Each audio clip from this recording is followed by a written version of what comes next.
ಎಲ್ಲರಿಗೂ ಸಂಧ್ಯೆಯ ವಂದನೆಗಳು. ನಾನು ರವಿ ಕುಸ್ಬಿ ನಿಮ್ಮೆಲ್ಲರನ್ನು ಸ್ವಾಗತಿಸಲಿಕ್ಕೆ ಇಲ್ಲಿ ನಿಂತಿದ್ದೇನೆ.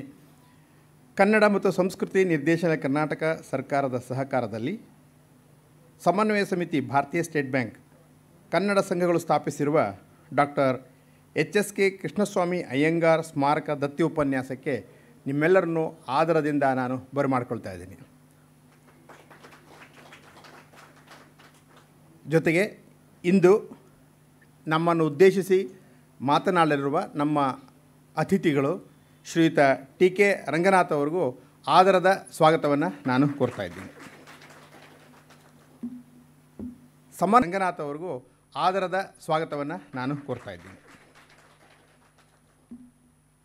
ಸಮನ್ವಯ ಸಮಿತಿ ಎಂಬುದು ನಾವು ಭಾರತೀಯ ಸ್ಟೇಟ್ ಬ್ಯಾಂಕ್ನಲ್ಲಿ ಕನ್ನಡ ಸಂಘಗಳ ಒಂದು ಸಹಯೋಗಕ್ಕಾಗಿ ಮಾಡಿದಂಥ ಒಂದು ಸಂಸ್ಥೆ. ಇದು ಎಷ್ಟು ಬೆಳೆದು ನಿಂತಿದೆ ಅಂದರೆ ಇವತ್ತು ಹಲವು ಹೃದಯಗಳನ್ನು ಒಗ್ಗೂಡಿಸಿ ಅನೇಕ ಸಾಂಸ್ಕೃತಿಕ ಚಟುವಟಿಕೆಗಳನ್ನು ಇವತ್ತು ನಡೆಸ್ಕೊಂಡು ಬರ್ತಾ ಇದೆ. ಅದರಲ್ಲಿ 100ರಲ್ಲಿ 1 ಈ ಒಂದು ದತ್ತೆಯನ್ನು ಸ್ಥಾಪಿಸಿ ನಾವು ನಮ್ಮ ಮಾರ್ಗದರ್ಶಕರಾದ ಶ್ರೀಯುತ HSK ಅವರ ನೆನಪಿಗೋಸ್ಕರ ನಾವೆಲ್ಲರೂ ಸೇರಿ ಆ ಮಹಾನುಭಾವನ ನೆನೆಯೋಣ ಅಂಥೇಳಿ ಈ ಒಂದು ದಿವಸದ ಒಂದು ದತ್ತಿ ಕಾರ್ಯಕ್ರಮವನ್ನು ನಾವು ಆರಂಭಿಸಿಕೊಂಡು ಬಂದಿದ್ದೀವಿ. ಇದು ನಮ್ಮ 4ನೇ ಕಾರ್ಯಕ್ರಮ. 5 ಆಗಬೇಕಿತ್ತು, ಮಧ್ಯೆ ಒಂದನ್ನು ನಮ್ಮ ವೈರಸ್ ತಿಂದಿದೆ. ಆದ್ದರಿಂದ 4ನೇ ಕಾರ್ಯಕ್ರಮ ನಾವು ನಡೆಸ್ತಾ ಇದ್ದೀವಿ. ಇನ್ನು ಇಂದು ನಮ್ಮನ್ನು ಉದ್ದೇಶಿಸಿ ಮಾತನಾಡಿರುತ್ತಿರುವ ಶ್ರೀಯುತ ರಂಗನಾಥ್ ಅವರ ಬಗ್ಗೆ ಒಂದೆರಡು ವಿಷಯಗಳನ್ನು ನಾನು ಹೇಳ್ತೀನಿ. ಯಾಕೆಂದರೆ ನನಗೆ ಕೊಟ್ಟಿರುವ ಅವಧಿ ತುಂಬ ಕಡಿಮೆ ಇದೆ. ಹೇಳ್ತಾ ಇದ್ದರೆ ತುಂಬ ಹೇಳೋದಿದೆ. ಶ್ರೀಯುತರು ಸರಳ ಸಜ್ಜನಿಕೆಯಿಂದ ಕಂಡರೂ ಕೂಡ ಅತ್ಯಂತ ವಿಶಿಷ್ಟವಾದ ವ್ಯಕ್ತಿತ್ವ ಉಳ್ಳವರು ಮತ್ತು ಅವರ ಒಂದು ಈ ಸ್ಟಡಿಯ ವಿಧಾನವನ್ನು ಎಲ್ಲರೂ ಅನುಕರಿಸಲೇಬೇಕಾದ ಯಾವುದೇ ಒಂದು ವಿಷಯವನ್ನು ಅತ್ಯಂತ ಕೂಲಂಕುಷವಾಗಿ ಅದನ್ನು ಅಧ್ಯಯನ ಮಾಡಿ ಹೇಳುವಂಥ ಕಲೆ ಶ್ರೀಯುತ ರಂಗನಾಥ್ ಅವರಿಗೆ ಸಿದ್ಧಿಸಿದೆ ಅಂತ ಹೇಳ್ಬೋದು. ಈ ಇಂದಿನ ಕೊನೆಗೆ ನನ್ನ ಮಾತನ್ನು ನೀವೆಲ್ಲರೂ ಸಮರ್ಥಿಸ್ತೀರಿ ಅಂದ್ಕೊಂಡಿದ್ದೀನಿ. ಇವರು BSc ಪದವೀಧರರು, ಜೊತೆಗೆ ಕನ್ನಡದಲ್ಲಿ MA ಕೂಡ ಮಾಡಿದ್ದಾರೆ. HSK ಒಡನಾಟದಲ್ಲಿ ಬ್ಯಾಂಕಿಂಗ್ ಕಮ್ಮಟದಲ್ಲಿ ಭಾಗಿಯಾಗಿ ಕನ್ನಡದ ಬರಹಗಳನ್ನು ಅಂಟಿಸಿಕೊಂಡು ಅನೇಕ ಬರಹಗಳನ್ನು ಮಾಡಿದ್ದಾರೆ. ಜೊತೆಗೆ ಬ್ಯಾಂಕಿನಲ್ಲಿ ಸಿಬ್ಬಂದಿಯಾಗಿ ಸೇರಿ ಅಧಿಕಾರಿಯಾಗಿ ಬಡ್ತಿಯನ್ನು ಹೊಂದಿ ಅದರಲ್ಲಿ ಸಹಾಯಕ ಪ್ರಧಾನ ವ್ಯವಸ್ಥಾಪಕರಾಗಿ ಅಂದರೆ ಅಸಿಸ್ಟೆಂಟ್ ಜನರಲ್ ಮ್ಯಾನೇಜರ್ವರೆಗೂ ಹೋಗಿ ನಿವೃತ್ತಿಯನ್ನು ಹೊಂದಿದ್ದಾರೆ. 40 ವರ್ಷಗಳ ಸೇವೆಯನ್ನು ಇವರು ಬ್ಯಾಂಕಿಗೆ ನೀಡಿದ್ದಾರೆ. ಭಾರತೀಯ ಸ್ಟೇಟ್ ಬ್ಯಾಂಕು ಪ್ರಕಟಿಸಿದ ನುಡಿ ಕನ್ನಡ ಎಂಬ ಕಿಸೆ ಪುಸ್ತಕ, ಅಂದರೆ ಬ್ಯಾಂಕಿನಲ್ಲಿರುವ ಅಧಿಕಾರಿಗಳಿಗೆ ಸಿಬ್ಬಂದಿಗಳಿಗೆ ಮೊದಲನೇ ಹಂತದಲ್ಲಿ ಕನ್ನಡ ಮಾತನಾಡಲಿಕ್ಕೆ ಹೇಳುವಂಥ ಒಂದು ಪುಟ್ಟ ಕನ್ನಡ ಪುಸ್ತಿಕೆಯನ್ನು ಹೊರತರುವುದರಲ್ಲಿ ಶ್ರೀಯುತರು ಭಾಗಿಯಾಗಿದ್ದರು. ಆಮೇಲೆ ಬ್ಯಾಂಕಿನಲ್ಲಿ ನಡೆದಂಥ ತ್ರಿಭಾಷಾ ಬ್ಯಾಂಕಿಂಗ್ ನಿಘಂಟಿನ ಸಂಪಾದಕೀಯ ಮಂಡಳಿಯಲ್ಲೂ ಇದ್ದು ಅಲ್ಲೂ ಕೂಡ ಸೇವೆಯನ್ನು ಸಲ್ಲಿಸಿದ್ದಾರೆ. ಹೀಗೆ ಹಲವಾರು ವಿಧಗಳಲ್ಲಿ ಕನ್ನಡ ತಾಯಿಯ ಸೇವೆಯನ್ನು ಇವರು ಮಾಡಿದ್ದಾರೆ. ಚಂದನ ದೂರದರ್ಶನದಲ್ಲಿ ಬ್ಯಾಂಕಿಂಗಿಗೆ ಮತ್ತು ಬ್ಯಾಂಕಿಂಗ್ ಸಂಬಂಧ ವಿಷಯಗಳ ರಿಸೋರ್ಸ್ ಪರ್ಸನ್ ಆಗಿ ಕೂಡ ಕೆಲವು ಕಾಲಗಳ ಕೆಲಸ ಮಾಡಿದ್ದಾರೆ. ಶ್ರೀಯುತ ರಂಗನಾಥ್ ಅವರು ನಿವೃತ್ತಿ ಜೀವನವನ್ನು ನಡೆಸ್ತಾ ಇದ್ದಾರೆ. ಇಂದು ನಮ್ಮೆಲ್ಲರಿಗೋಸ್ಕರ ಈ ವಿಷಯವನ್ನು ರಷ್ಯಾ ಯುಕ್ರೇನ್ ಯುದ್ಧ ಅಭಿವೃದ್ಧಿಶೀಲ ರಾಷ್ಟ್ರಗಳ ಅರ್ಥವ್ಯವಸ್ಥೆ ಮೇಲೆ ಪರಿಣಾಮಗಳು ಎಂಬ ಒಂದು ಅತ್ಯಂತ ಮಹತ್ವದ ವಿಷಯವನ್ನು ಇವತ್ತು ನಮ್ಮೆಲ್ಲರಿಗೂ ಉಣಬಡಿಸ್ತಿದ್ದಾರೆ ಅಂತ ಹೇಳಿ ನನ್ನ ಮಾತುಗಳನ್ನು ಮುಗಿಸ್ತಿದ್ದೀನಿ. ಧನ್ಯವಾದಗಳು ಸರ್.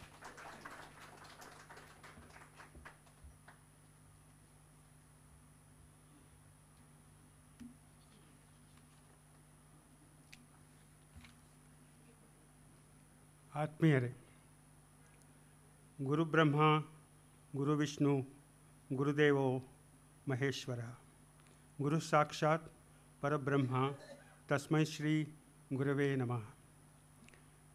ಪ್ರಾಚಾರ್ಯ HSK ಅವರ ನೆನಪು ಯಾವತ್ತೂ ನಾನು ಮರೆಯಲಾರದ ನೆನಪು. ಕನ್ನಡದಲ್ಲಿ ಬ್ಯಾಂಕಿಂಗನ್ನು ತರಬೇಕು ಅಂಥೇಳಿ ಅವರು ನಡೆಸಿದ ಸುಮಾರು 30 ವರ್ಷಗಳ ಹೋರಾಟ ಇದೆಯಲ್ಲ, ದುಡಿಮೆ ಇದೆಯಲ್ಲ, ಅದರ ಪರವಾಗಿ ನಾವೆಲ್ಲ ಅವರನ್ನು ಪ್ರತಿನಿಧಿಸ್ತೇವೆ. ಹಾಗಾಗಿ ಅವರಿಗೆ ವಂದನೆಯನ್ನು ಸಲ್ಲಿಸೋದಕ್ಕೋಸ್ಕರ ಈ ನನಗೆ ಒಂದು ಸದವಕಾಶ ಸಿಕ್ಕಿದೆ. ಹಾಗಾಗಿ ಮೊದಲು ಅವರನ್ನು ನೆನೆಸಿ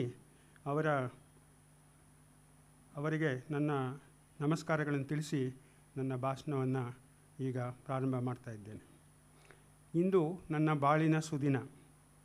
ಪ್ರಾಚಾರ್ಯ HSK ಅವರು ಅಧ್ಯಾಪನ ನಡೆಸಿದ ಶಾಲಾ ಕಾಲೇಜುಗಳ ವಿದ್ಯಾರ್ಥಿಯಾಗಿ ಅವರ ತರಗತಿಗಳಲ್ಲಿ ದಿನವೂ ಅವರ ಪಾಠ ಪ್ರವಚನ ಕೇಳುವ ಸೌಭಾಗ್ಯ ನನ್ನದಲ್ಲವಾದರೂ ಅವರು ಭಾರತೀಯ ಸ್ಟೇಟ್ ಬ್ಯಾಂಕ್ನ ಕನ್ನಡ ಸಂಘಗಳ ಸಮನ್ವಯ ಸಮಿತಿಯು ಆಯೋಜಿಸುತ್ತಿದ್ದ ಹಲವು ಬ್ಯಾಂಕಿಂಗ್ ಕಮ್ಮಟಗಳಲ್ಲಿ ಭಾಗವಹಿಸುವ ಮೂಲಕ ಅವರ ಸಾನ್ನಿಧ್ಯದಲ್ಲಿ ಕುಳಿತು ಅವರ ಅಗಾಧ ಕನ್ನಡ, ಸಂಸ್ಕೃತ, ಇಂಗ್ಲೀಷ್ ಭಾಷಾ ಪಾಂಡಿತ್ಯದ ಜೊತೆಗೆ ಅವರ ಅಪಾರ ಅರ್ಥಶಾಸ್ತ್ರ ಮತ್ತು ಬ್ಯಾಂಕಿಂಗ್ ವಿಶ್ಲೇಷಣೆಯನ್ನು ಅರಿಯುವ ಭಾಗ್ಯ ನನ್ನದಾಗಿತ್ತು. ಅವರ ಸರಳ, ಸ್ನೇಹಪೂರ್ವ ನಡವಳಿಕೆ ಮತ್ತು ಶಿಸ್ತಿನ ಜೀವನ ಇಂದಿಗೂ ನನಗೆ ಮರೆಯಬಾರದ ಮಾದರಿಯಾಗಿದೆ. ಕನ್ನಡದಲ್ಲಿ ಬ್ಯಾಂಕಿಂಗ್ ಮತ್ತು ಬ್ಯಾಂಕಿಂಗ್ನಲ್ಲಿ ಕನ್ನಡವನ್ನು ತರುವ ಮಹದುದ್ದೇಶದಿಂದ ಅವರು ಭಾರತೀಯ ಸ್ಟೇಟ್ ಬ್ಯಾಂಕ್ನ ಕನ್ನಡ ಸಂಘಗಳ ಸಮನ್ವಯ ಸಮಿತಿಯ ಜೊತೆಗೆ ತಮ್ಮನ್ನು ಸಂಪೂರ್ಣವಾಗಿ ತೊಡಗಿಸಿಕೊಂಡು ಅವರು ಹೊರತರುತ್ತಿದ್ದ ಬ್ಯಾಂಕಿಂಗ್ ವಿಷಯಕ್ಕೆ ಮೀಸಲಾದ ಬ್ಯಾಂಕಿಂಗ್ ಪ್ರಪಂಚ ಕನ್ನಡ ಪತ್ರಿಕೆಯ ಸಂಪಾದಕರಾಗಿ 20 ವರ್ಷಗಳ ಕಾಲ ಸೇವೆ ಸಲ್ಲಿಸಿದರು. ಭಾರತೀಯ ಭಾಷೆಗಳಲ್ಲಿ ಮೊಟ್ಟ ಮೊದಲಿಗೆ ಪ್ರಕಟವಾದ ಬ್ಯಾಂಕಿಂಗ್ ಪತ್ರಿಕೆ ಎಂಬುದು ಈ ಪತ್ರಿಕೆಯ ಹೆಗ್ಗಳಿಕೆ. ಈ ಪತ್ರಿಕೆಗೆ ಬ್ಯಾಂಕಿಂಗ್ ವಿಷಯಗಳ ಬಗ್ಗೆ ಲೇಖನಗಳನ್ನು ಬರೆಯುವ ಲೇಖಕರ ಪಡೆಯನ್ನು ಕಟ್ಟಲು ಬ್ಯಾಂಕ್ ಉದ್ಯೋಗಿಗಳಿಗೆ ಬ್ಯಾಂಕಿಂಗ್ ಕಮ್ಮಟವನ್ನು ಕರ್ನಾಟಕದ ಎಲ್ಲ ಜಿಲ್ಲೆಗಳಲ್ಲಿ ಅಲ್ಲದೆ ಕರ್ನಾಟಕದ ಹೊರಗೆ ಸಹ ಪ್ರತಿ 6 ತಿಂಗಳಿಗೆ ಒಂದರಂತೆ ನಿರ್ದೇಶಕರಾಗಿ ನಡೆಸಿಕೊಟ್ಟರು. ಈ ಬ್ಯಾಂಕಿಂಗ್ ಕಮ್ಮಟಗಳು ಭಾಗಿಗಳ ಸಾಹಿತ್ಯಕ, ಸಾಂಸ್ಕೃತಿಕ, ಸರ್ವತೋಮುಖ ಬೆಳವಣಿಗೆಗೆ ನೀಡಿದ ಕೊಡುಗೆ ಅನನ್ಯವಾದುದು. ಕವನ, ಕಾದಂಬರಿ, ಕತೆ, ಪ್ರಬಂಧ, ನಾಟಕ, ಜೀವನ ಚರಿತ್ರೆ, ಅನುವಾದ, ಪಠ್ಯಪುಸ್ತಕ, ವ್ಯಕ್ತಿಚಿತ್ರ, ಅಂಕಣ ಬರಹ ಹೀಗೆ ಎಲ್ಲ ಸಾಹಿತ್ಯ ಪ್ರಕಾರಗಳಲ್ಲಿ ತಮ್ಮ ಕೃತಿಗಳನ್ನು ರಚಿಸಿದ HSKಯವರ ಪ್ರಕಟವಾಗಿರುವ ಕೃತಿಗಳ ಸಂಖ್ಯೆ 52ಕ್ಕೂ ಹೆಚ್ಚು. ಅವರಿಂದ ರಚಿತವಾದ ಕೆಲವು ಕೃತಿಗಳು ಇನ್ನೂ ಹಸ್ತಪ್ರತಿಯ ರೂಪದಲ್ಲಿಯೇ ಇವೆ. ಅವರು ಪ್ರಜಾವಾಣಿ ದಿನಪತ್ರಿಕೆಗೆ ಬರೆಯುತ್ತಿದ್ದ ಸೋಮವಾರದ ಅಂಕಣ ಆರ್ಥಿಕ ಸ್ಥಿತಿ ಚಿಂತನೆ, ಸುಧಾವಾರ ಪತ್ರಿಕೆಗೆ ಪ್ರತಿ ಸಂಚಿಕೆಯಲ್ಲಿ ಸಮದರ್ಶಿ ಎಂಬ ಕಾವ್ಯನಾಮದಲ್ಲಿ ಬರೆಯುತ್ತಿದ್ದ ಜಗತ್ತಿನ ವಾರದ ಆಗುಹೋಗುಗಳ ಸಮಗ್ರ ಚಿತ್ರಣ ಕಟ್ಟಿಕೊಡುತ್ತಿದ್ದ ಅಂಕಣ ವಾರದಿಂದ ವಾರಕ್ಕೆ ಮತ್ತು ಪ್ರತಿ ಸಂಚಿಕೆಯಲ್ಲಿ ಅವರು ಬರೆಯುತ್ತಿದ್ದ ವ್ಯಕ್ತಿ ಚಿತ್ರಗಳು ಇಂದಿಗೂ ಓದುಗರ ನೆನಪಿನಲ್ಲಿ ಉಳಿದು ಅವರನ್ನು ಚಿರಂಜೀವಿಯಾಗಿಸಿವೆ. 26 ಆಗಸ್ಟ್ 1920 ಅಂದರೆ ಆಗಸ್ಟ್ ತಿಂಗಳು ಜನಿಸಿದ HSKಯವರಿಗೆ 2022 101ನೆಯ ವರ್ಷ. ಕಳೆದ ವರ್ಷ ಅವರ ಶತಮಾನೋತ್ಸವ ವರ್ಷವನ್ನು ಕನ್ನಡ ಸಂಘಗಳ ಸಮನ್ವಯ ಸಮಿತಿ ವಿಶಿಷ್ಟವಾಗಿ ಆಚರಿಸಿತು. ಇಡೀ ವರ್ಷ ಅವರ ಕೃತಿಗಳನ್ನು ಓದಿಗೆ ಅದನ್ನು ಅಳವಡಿಸಿತು. ಹಾಗೂ ಬೇರೆಯವರು ಸಹ ಬರೆದ ಕೃತಿಗಳನ್ನು ಸುಮಾರು 50 ಕೃತಿಗಳನ್ನು ಒಂದೇ ದಿನ ಬಿಡುಗಡೆ ಮಾಡಿ PDF ಇದರಲ್ಲಿ ಸಮನ್ವಯ ಸಮಿತಿ ತನ್ನ ನಮನವನ್ನು ಸಲ್ಲಿಸಿತು. ಅವರ ಆಶೀರ್ವಾದದಿಂದಾಗಿ ಸಾಹಿತ್ಯ, ಕಲೆ, ವಿಜ್ಞಾನ, ಸಿನಿಮಾ, ಸಂಗೀತ, ಶಿಕ್ಷಣ ಇತ್ಯಾದಿ ಹಲವು ಕ್ಷೇತ್ರಗಳ ದಿಗ್ಗಜರ ನೆಲೆವೀಡಾದ ಗೋಖಲೆ ಸಾರ್ವಜನಿಕ ವಿಚಾರ ಸಂಸ್ಥೆಯ ಈ ಪವಿತ್ರ ವೇದಿಕೆಯ ಮೇಲೆ ನಿಂತು ನಿಮ್ಮೊಡನೆ ಜಾಗತಿಕ ಅರ್ಥವ್ಯವಸ್ಥೆಯ ಮೇಲೆ ಪ್ರಭಾವ ಬೀರುತ್ತಿರುವ ರಷ್ಯಾ ಮತ್ತು ಯುಕ್ರೇನ್ ನಡುವಣ ಯುದ್ಧದಿಂದಾಗಿ ಪ್ರವರ್ಧಮಾನಕ್ಕೆ ಬರುತ್ತಿರುವ ಅಭಿವೃದ್ಧಿಶೀಲ ರಾಷ್ಟ್ರಗಳ ಅರ್ಥವ್ಯವಸ್ಥೆಯ ಮೇಲೆ ಅದರ ಪರಿಣಾಮವನ್ನು ಹಂಚಿಕೊಳ್ಳುವ ಅಪರೂಪದ ಗೌರವ ನನ್ನದಾಗಿದೆ. ಇದಕ್ಕಾಗಿ HS ಕೃಷ್ಣಸ್ವಾಮಿ ಅಯ್ಯಂಗಾರ್ ದತ್ತಿ ಉಪನ್ಯಾಸ ಮಾಲೆಯನ್ನು ಸ್ಥಾಪಿಸಿದ ಸಮನ್ವಯ ಸಮಿತಿ, ಭಾರತೀಯ ಸ್ಟೇಟ್ ಬ್ಯಾಂಕ್ ಕನ್ನಡ ಸಂಘಗಳು ಬೆಂಗಳೂರು ಅವರಿಗೆ ಹಾಗೂ ದತ್ತಿ ಉಪನ್ಯಾಸದ ನಿರ್ವಹಣೆಯನ್ನು ಮಾಡುತ್ತಿರುವ ಗೋಖಲೆ ಸಾರ್ವಜನಿಕ ವಿಚಾರ ಸಂಸ್ಥೆ ಬಸವನಗುಡಿ ಬೆಂಗಳೂರಿನ ಪದಾಧಿಕಾರಿಗಳಿಗೆ ನನ್ನ ಹೃತ್ಪೂರ್ವಕ ನಮನಗಳನ್ನು ಸಲ್ಲಿಸುತ್ತಾ ನನ್ನ ಅನಿಸಿಕೆಗಳನ್ನು ಮುಂದೆ ಹಂಚಿಕೊಳ್ಳ ಬಯಸುತ್ತೇನೆ. ಪ್ರಸ್ತುತ ಪರಿಸ್ಥಿತಿ. ಯುದ್ಧ ಶುರುವಾಗಿ ಹತ್ತಿರ 6 ತಿಂಗಳಾಗ್ತಾ ಬರ್ತಾಯಿದೆ.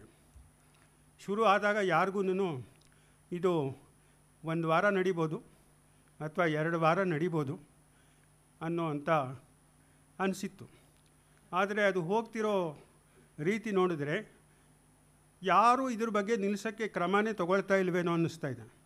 ನಿನ್ನೆ ಕೂಡ ಕೋಪನ್ಹೇಗನ್ನಲ್ಲಿ ಬೇರೆ ರಾಷ್ಟ್ರಗಳು 26 ರಾಷ್ಟ್ರಗಳು $1.5 ಬಿಲಿಯನ್ ನಾವು ಕೊಡ್ತೀವಿ ಶಸ್ತ್ರಾಸ್ತ್ರಗಳನ್ನು ಅಂಥೇಳಿ ನಿನ್ನೆ ದಿನ ಅವರೆಲ್ಲ ವಚನ ಕೊಟ್ಟಿದ್ದಾರೆ. ಅಂದರೆ ಯುದ್ಧವನ್ನು ಮುಂದುವರಿಸೋದ್ರಲ್ಲಿ ಇರ್ತಕ್ಕಂಥ ಆಸಕ್ತಿ ಯುದ್ಧವನ್ನು ನಿಲ್ಲಿಸೋದ್ರಲ್ಲಿ ಕಾಣ್ತಾ ಇಲ್ಲ. 24 ಫೆಬ್ರವರಿ 2022 ಇದು ಶುರುವಾಗಿದ್ದು. 180 ದಿನಕ್ಕೆ ಇನ್ನು ಸ್ವಲ್ಪ ದಿನ ಮಾತ್ರ ಬಾಕಿ ಇದೆ. ಇವತ್ತಾಗಲೇ 12. ರಷ್ಯಾ ಯುಕ್ರೇನ್ ಮೇಲೆ ಕ್ಷಿಪಣಿ ಮತ್ತು ವಾಯುದಾಳಿ ಮಾಡುವುದರ ಮೂಲಕ ಯುದ್ಧವನ್ನು ಆರಂಭಿಸಿತು. ಇದನ್ನು ಸ್ವತಂತ್ರ ರಾಷ್ಟ್ರವೊಂದರ ಮೇಲೆ ನಡೆದ ಆಕ್ರಮಣವೆಂದು ವಿಶ್ವಸಂಸ್ಥೆ ಪರಿಗಣಿಸಿತು. ಭದ್ರತಾ ಮಂಡಳಿ ಸಭೆಯೂ ಕರೀತು. ಆದರೆ ಯಾವುದೇ ನಿರ್ಧಾರನ ತಗೊಳ್ಳೋಕ್ಕೆ ಅದರ ಕೈಲಿ ಆಗಲಿಲ್ಲ. ಆದರೆ ಅದು ಹೇಳಿದ್ದೇನು ಅಂದರೆ, ಎಲ್ಲರೂ ಮಾತುಕತೆ ಮೂಲಕ ವಿವಾದಗಳನ್ನು ಪರಿಹರಿಸ್ಕೊಳ್ಳಿ, ಯುದ್ಧ ಬಹಳ ತುಟ್ಟಿಯ ಇದು ವಿಷಯ, ಅದರಿಂದ ತೊಂದರೆ ಜಾಸ್ತಿ ಆಗುತ್ತೆ ಎಂದು ಹೇಳಿತು. ವಿಶ್ವಸಂಸ್ಥೆಯ ವರದಿಗಳ ಪ್ರಕಾರ ಈ ಆಕ್ರಮಣದಿಂದಾಗಿ 1 ಆಗಸ್ಟ್ 2022 8.7 ದಶಲಕ್ಷ ಯುಕ್ರೇನಿಯರು ತಮ್ಮ ದೇಶ ತೊರೆದು ನಿರಾಶ್ರಿತರಾಗಿದ್ದಾರೆ. ಆ ದೇಶದ 8 ದಶಲಕ್ಷ ಯುಕ್ರೇನಿಯರು ತಮ್ಮ ನೆಲೆ ಕಳೆದುಕೊಂಡು ಅಪಾರ ಕಷ್ಟ ನಷ್ಟ ಅನುಭವಿಸುತ್ತಿದ್ದಾರೆ. ಇದುವರೆಗೆ 5327 ನಾಗರಿಕರು ಪ್ರಾಣ ಕಳೆದುಕೊಂಡು 12,000ಕ್ಕೂ ಹೆಚ್ಚು ಜನ ನಾಗರಿಕರು ಗಾಯಗೊಂಡಿದ್ದಾರೆ. ಸೈನಿಕರಲ್ಲ, ಸಿವಿಲ್ ಪೀಪಲ್. ಯಾಕೆಂತಂದರೆ ಹೆಚ್ಚಾಗಿ ಕ್ಷಿಪಣಿ ದಾಳಿ, ಬಾಂಬ್ ದಾಳಿ ಆದಾಗ ಏನಾಗುತ್ತೆ ಅಂದರೆ ಯಾರು ಅದನ್ನು ತಗುಲುತ್ತೆ ಅನ್ನೋದು ಗೊತ್ತಾಗೋದಿಲ್ಲ. ಇವರು ಅಲ್ಲಿ ಸೇನಾ ನೆಲೆಗಳಿದೆ, ಗುಪ್ತ ಇದಿದೆ, ಶಸ್ತ್ರಾಗಾರಗಳಿದೆ ಅಂಥೇಳಿ ವಿಮಾನದಿಂದ ದಾಳಿ ನಡೆಸಿದಾಗ ಕಾರ್ಪೆಟ್ ಬಾಂಬಿಂಗ್ ಅಂತ ನಾವೇನು ಕಳಿತೀವಿ. ಇವತ್ತು ನಿನ್ನೆ ದಿನ ಇದರ ಪ್ರಕಾರ ಏನು ಅಂದರೆ ಸುಮಾರು 999 ಆರೋಗ್ಯ ಕೇಂದ್ರಗಳು ನಷ್ಟ ಆಗಿದೆ ಅಂಥೇಳಿ ಅಧ್ಯಕ್ಷರೇ ಹೇಳಿದ್ದಾರೆ. 990 ಅಷ್ಟು. ಆಮೇಲೆ ಇದುವರೆಗೆ ಯುಕ್ರೇನ್ಗಾಗಿರೋ ನಷ್ಟ ಅವರ ಪ್ರಕಾರ $1 ಬಿಲಿಯನ್ $1 ಬಿಲಿಯನ್ ಆಗಿರ್ತಕ್ಕಂಥ ಅವರು ಹಾನಿ, ಆಸ್ತಿ ಪಾಸ್ತಿಗೆ ಆಗಿರ್ತಕ್ಕಂಥ ಹಾನಿ. ಅದು ನಿನ್ನೆ ದಿನ ಅವರು ಹೇಳ್ಕೊಂಡಿರ್ತಕ್ಕಂಥದ್ದು. ಯುದ್ಧದಲ್ಲಿ ಮಡಿದ ಯೋಧರ ಸಂಖ್ಯೆಯನ್ನು ರಷ್ಯಾ ಮತ್ತು ಯುಕ್ರೇನ್ ಅಧಿಕೃತವಾಗಿ ಪ್ರಕಟಿಸಿಲ್ಲ. ಸಾಮಾನ್ಯವಾಗಿ ಯುದ್ಧ ನಡೆಯುವಾಗ ನಮ್ಮಲ್ಲಿ ಇಷ್ಟು ಸಾವು ನೋವು ಆಯಿತು ಅಂತ ಹೇಳಿದ್ರೆ ಯುದ್ಧ ಮಾಡೋರಿಗೆ ಒಂಥರ ಉತ್ಸಾಹ ಕಮ್ಮಿ ಆಗುತ್ತೆ ಅಂಥೇಳಿ ಸಾವು ನೋವಿನ ಸಂಖ್ಯೆಗಳು ಕೊಟ್ಟರು ಅದನ್ನು ನಂಬೋ ಮಟ್ಟದಲ್ಲಿ ಇರೋದಿಲ್ಲ. ಆದರೆ ಅಮೇರಿಕಾ ಸರ್ಕಾರದ ಪ್ರಕಾರ ರಷ್ಯನ್ ಪಡೆ 75,000 ಯೋಧರು ಗಾಯಗೊಂಡಿದ್ದು ಅದರಲ್ಲಿ ಹಲವರು ಮಡಿದಿದ್ದಾರೆ ಅಂತೇಳಿ. ಅದು ಬಹುಶಃ ಅದರಲ್ಲಿ ಒಂದು ಅರ್ಧದಷ್ಟಾರು ಜನ ಪ್ರಾಣ ತೆತ್ತಿರಬಹುದು. ಯುಕ್ರೇನಿನ ಆಸ್ತಿಪಾಸ್ತಿಗಳೇ ಅಪಾರ ಹಾನಿಯಾಗಿದೆ. ಯುದ್ಧ ನಿಂತಿರುವ ಅದರ ದುಷ್ಪರಿಣಾಮಗಳು ಹಲವು ದಶಕಗಳ ಕಾಲ ಆ ದೇಶದ ಜನರನ್ನು ಕಾಡಲಿದೆ. ಯುದ್ಧ ನಿಲ್ಲುವ ಸೂಚನೆ ಇದುವರೆಗೂ ದೊರೆತಿಲ್ಲ. ರಷ್ಯಾದ ವಿಮಾನ ಕ್ಷಿಪಣಿಗಳ ಸೈನಿಕ ದಾಳಿಯಿಂದಾಗಿ ನಾಶವಾಗಿರುವ ನಗರಗಳ ಪುನರ್ ನಿರ್ಮಾಣಕ್ಕೆ ಅಪಾರ ಸಮಯ ಹಾಗೂ ಹಣ ವೆಚ್ಚ ಮಾಡಬೇಕಾಗುತ್ತದೆ. ನಿನ್ನೆ ಇದರ ಪ್ರಕಾರ ಪತ್ರಿಕಾ ವರದಿಗಳ ಪ್ರಕಾರ $1 trillion, that is the total destruction, cost of destruction in Ukraine ಅಂತ ಹೇಳಿ ಅದರ ಅಧ್ಯಕ್ಷರೇ ಹೇಳ್ಕೊಂಡಿರೋದು. ಯುದ್ಧ ನಿರತ ರಾಷ್ಟ್ರಗಳೊಡನೆ ಭಾರತದ ಸಂಬಂಧ ಮತ್ತು ಭಾರತದ ಮೇಲೆ ಆಗಿರ್ತಕ್ಕಂಥ ಪರಿಣಾಮ ಸ್ವಲ್ಪ ಮಟ್ಟಿಗೆ. ಭಾರತ ಸ್ವತಂತ್ರ ರಾಷ್ಟ್ರವಾದಾಗಿನಿಂದ ರಷ್ಯಾದೊಡನೆ ಸೌಹಾರ್ದಯುತ ಸಂಬಂಧ ಹೊಂದಿದೆ. ರಷ್ಯಾ ಭಾರತಕ್ಕೆ ಬೇಕಾದ ಯುದ್ಧೋಪಕರಣಗಳನ್ನು ಅತಿ ಹೆಚ್ಚು ಸರಬರಾಜು ಮಾಡುವ ಮಿತ್ರ ರಾಷ್ಟ್ರವಾಗಿದೆ. ಭಾರತ, ಪಾಕಿಸ್ತಾನ ಮತ್ತು ಚೈನಾದ ಆಕ್ರಮಣಗಳನ್ನು ಎದುರಿಸಿದ ಸಂದರ್ಭದಲ್ಲಿ ವಿಶ್ವದ ವಿವಿಧ ವೇದಿಕೆಗಳಲ್ಲಿ ರಷ್ಯಾ ಭಾರತವನ್ನು ಬೆಂಬಲಿಸುತ್ತಾ ಬಂದಿದೆ. ಯುಕ್ರೇನ್ ಭಾರತದ ಸಂಬಂಧ ಯುಕ್ರೇನ್ ಸೋವಿಯತ್ ಒಕ್ಕೂಟದಿಂದ ಹೊರಬಂದು ಸ್ವತಂತ್ರ ರಾಷ್ಟ್ರವಾದಾಗಿನಿಂದ ಸೌಹಾರ್ದಯುತವಾಗಿದ್ದರೂ ಅದರೊಂದಿಗಿನ ವಾಣಿಜ್ಯ ವ್ಯವಹಾರಗಳ ಪ್ರಮಾಣ ಗಣನೀಯ ಮಟ್ಟದಲ್ಲಿಲ್ಲ. ನಾವು ಯುಕ್ರೇನ್ಗೆ ಕಳಿಸ್ತಿರ್ತಕ್ಕಂಥದ್ದು ಔಷಧಗಳು, ಆಮೇಲೆ ಸ್ವಲ್ಪ ಎಲೆಕ್ಟ್ರಿಕಲ್ ವಸ್ತುಗಳು ಮಾತ್ರ. ಅಲ್ಲಿಂದ ಆಮದು ಮಾಡ್ಕೊಳ್ತಕ್ಕಂಥದ್ದು ಬಹಳ ಮುಖ್ಯವಾಗಿ ಏನು ಅಂತಂದರೆ ಸೂರ್ಯಕಾಂತಿ ಎಣ್ಣೆ. ಅದು ಮುಂದೆ ಬರ್ತೀನಿ ನಾನು. ಯುಕ್ರೇನ್ನೊಡನೆ ಭಾರತದ ಸಂಬಂಧ ಸೋವಿಯತ್ ಒಂದು ಸ್ವತಂತ್ರ ರಾಷ್ಟ್ರವಾದಾಗಿಂದ ಸೌಹಾರ್ದಯುತವಾಗಿದ್ದರೂ ಅದರಿಂದ ವಾಣಿಜ್ಯ ವ್ಯವಹಾರಗಳ ಪ್ರಮಾಣ ಗಣನೀಯ ಮಟ್ಟದಲ್ಲಿ ಇಲ್ಲ. ಯುಕ್ರೇನ್ ಉತ್ತಮ ಶೈಕ್ಷಣಿಕ ಸೌಲಭ್ಯ ಹೊಂದಿರುವುದರಿಂದ ಇತ್ತೀಚಿನ ವರ್ಷಗಳಲ್ಲಿ ಭಾರತದ ವಿದ್ಯಾರ್ಥಿಗಳು ವೈದ್ಯಕೀಯ ಪದವಿ ಪಡೆಯಲು ಯುಕ್ರೇನ್ನ ವೈದ್ಯಕೀಯ ವಿದ್ಯಾಸಂಸ್ಥೆಗಳಲ್ಲಿ ಪ್ರವೇಶ ಪಡೆಯುತ್ತಿದ್ದಾರೆ. ಯುಕ್ರೇನ್ ರಷ್ಯಾ ಯುದ್ಧ ಆರಂಭವಾದಾಗ ಭಾರತದ ಸುಮಾರು 20,000 ವಿದ್ಯಾರ್ಥಿಗಳು ಯುಕ್ರೇನ್ನಲ್ಲಿ ವೈದ್ಯಕೀಯ ವ್ಯಾಸಂಗ ಮಾಡುತ್ತಿದ್ದು, ಇಬ್ಬರನ್ನು ಬಿಟ್ಟು ಉಳಿದವರನ್ನು ಭಾರತಕ್ಕೆ ಕರೆತರಲಾಗಿದೆ. ದುಃಖದ ಸಂಗತಿ ಅಂದರೆ 2 ವಿದ್ಯಾರ್ಥಿಗಳು ಅಲ್ಲೇ ಮೃತರಾದರು. ಅದರಲ್ಲಿ ಒಬ್ಬರು ಕರ್ನಾಟಕದವರು ಕೂಡ. ಅವರು ಬಾಂಬ್ ದಾಳಿಗೆ ಸಿಕ್ಕಿ ಇದಾಗಿದ್ದು. ಇನ್ನೊಬ್ಬರದು ಅವರಿಗೆ ಆರೋಗ್ಯ ಸರಿ ಇರಲಿಲ್ಲ, ಆದರೆ ಅವರಿಗೆ ಯಾವುದೇ ವಿಧ ಚಿಕಿತ್ಸೆ ದೊರೆಯೋಕ್ಕಾಗಲಿಲ್ಲ ಅಂಥೇಳಿ ಇಬ್ಬರು ಜೀವ ಕಳ್ಕೊಂಡಿದ್ದಾರೆ. ಆಮೇಲೆ 20,000 ಜನರ ಭವಿಷ್ಯ ಏನು ಅನ್ನೋದು ಒಂಥರ ಡೋಲಾಯಮಾನ ಸ್ಥಿತಿಯಲ್ಲಿದೆ. ಅವ್ರನ್ನ ಏನು ಮಾಡಬೇಕು, ಎಲ್ಲಿ ಅವ್ರನ್ನ ಬೇರೆ ಬೇರೆ ವರ್ಷದಲ್ಲಿ ಓದ್ತಿರ್ತಕ್ಕಂಥ ಅವ್ರನ್ನ ಇಲ್ಲಿ ಕಾಲೇಜುಗಳಲ್ಲಿ ಸೇರಿಸಬಾರ್ದಾ, ಸೇರಿಸಿದ್ರೆ ಎಷ್ಟು ಮಟ್ಟಿಗೆ ಸರಿ, ಸೇರಿಸದೆ ಹೋದರೆ ಎಷ್ಟು ತಪ್ಪು, ಸೇರಿಸಿದ್ರೆ ಏನಾಗುತ್ತೆ, ಇನ್ನೂ ಅದು ಚರ್ಚೆಯ ಮಟ್ಟದಲ್ಲೇ ಇದೆ. ಈವನ್ ಅದನ್ನು ಸರ್ವೋನ್ನತ ನ್ಯಾಯಾಲಯಕ್ಕೆ ಕೂಡ ಅರ್ಜಿಗಳು ಹಾಕ್ಕೊಂಡಿದ್ದಾರೆ. ಅದು ನೋಡಿ ಅಂತ ಹೇಳಿದ್ದಾರೆ. ಆದರೆ ಎಲ್ಲರ ಉದ್ದೇಶ ಇದ್ದಿದ್ದೇನು ಅಂದರೆ ಇದು ಜಾಸ್ತಿ ದಿನ ನಡೆಯಲ್ಲ, ಒಂದೆರಡು ತಿಂಗಳಲ್ಲಿ ಎಲ್ಲ ತೀರ್ಮಾನ ಆಗೋಗುತ್ತೆ, ಎಲ್ಲ ಅವರವರ ಜಾಗಕ್ಕೆ ವಾಪಸ್ ಹೋಗಿ ಅವರವರ ಓದನ್ನು ಮುಂದುವರಿಸ್ಕೊಳ್ತಾರೆ ಅಂಥೇಳಿ. ಆದರೆ ಪರಿಸ್ಥಿತಿ ಇವಾಗ ಹೆಚ್ಚು ಕಠಿಣವಾಗುತ್ತಾ ಹೋಗ್ತಾ ಇದೆ. ಭಾರತದ ಅನಿಲ ಪ್ರಾಧಿಕಾರ ನಿಯಮಿತ gas authority of India limited GAIL, ರಷ್ಯಾದ ಗ್ಯಾಸ್ಪ್ರೋಮ್ನ ಮಾರಾಟಗಾರಿಕೆ ಸಂಸ್ಥೆ ಗ್ಯಾಸ್ಪ್ರೋಮ್ ಸಿಂಗಪುರದೊಂದಿಗೆ ಪ್ರತಿ ವರ್ಷ 2.5 ದಶಲಕ್ಷ ಟನ್ ದ್ರವೀಕೃತ ನೈಸರ್ಗಿಕ ಅನಿಲ liquid petroleum gas natural gas LNG ಸರಬರಾಜಿಗೆ 2018ರಿಂದ 20 ವರ್ಷಗಳ ದೀರ್ಘಕಾಲದ ಒಪ್ಪಂದ ಹೊಂದಿದೆ. ಇದು ಗೇಲ್ನ ವಾರ್ಷಿಕ ಸರಬರಾಜಿನ 8% 9% ಆಗುತ್ತೆ, 10%, 1/10. ಇದನ್ನು ವರ್ಷದಲ್ಲಿ 36 ಜಹಾಜುಗಳಲ್ಲಿ ಸರಬರಾಜು ಮಾಡ್ತಾರೆ ನೋಡು, ಟ್ಯಾಂಕರ್ಸ್, ಗ್ಯಾಸ್ ಟ್ಯಾಂಕರ್ಸ್ 36, ಅಂದರೆ ತಿಂಗಳಿಗೆ 3 ಬರಬೇಕು.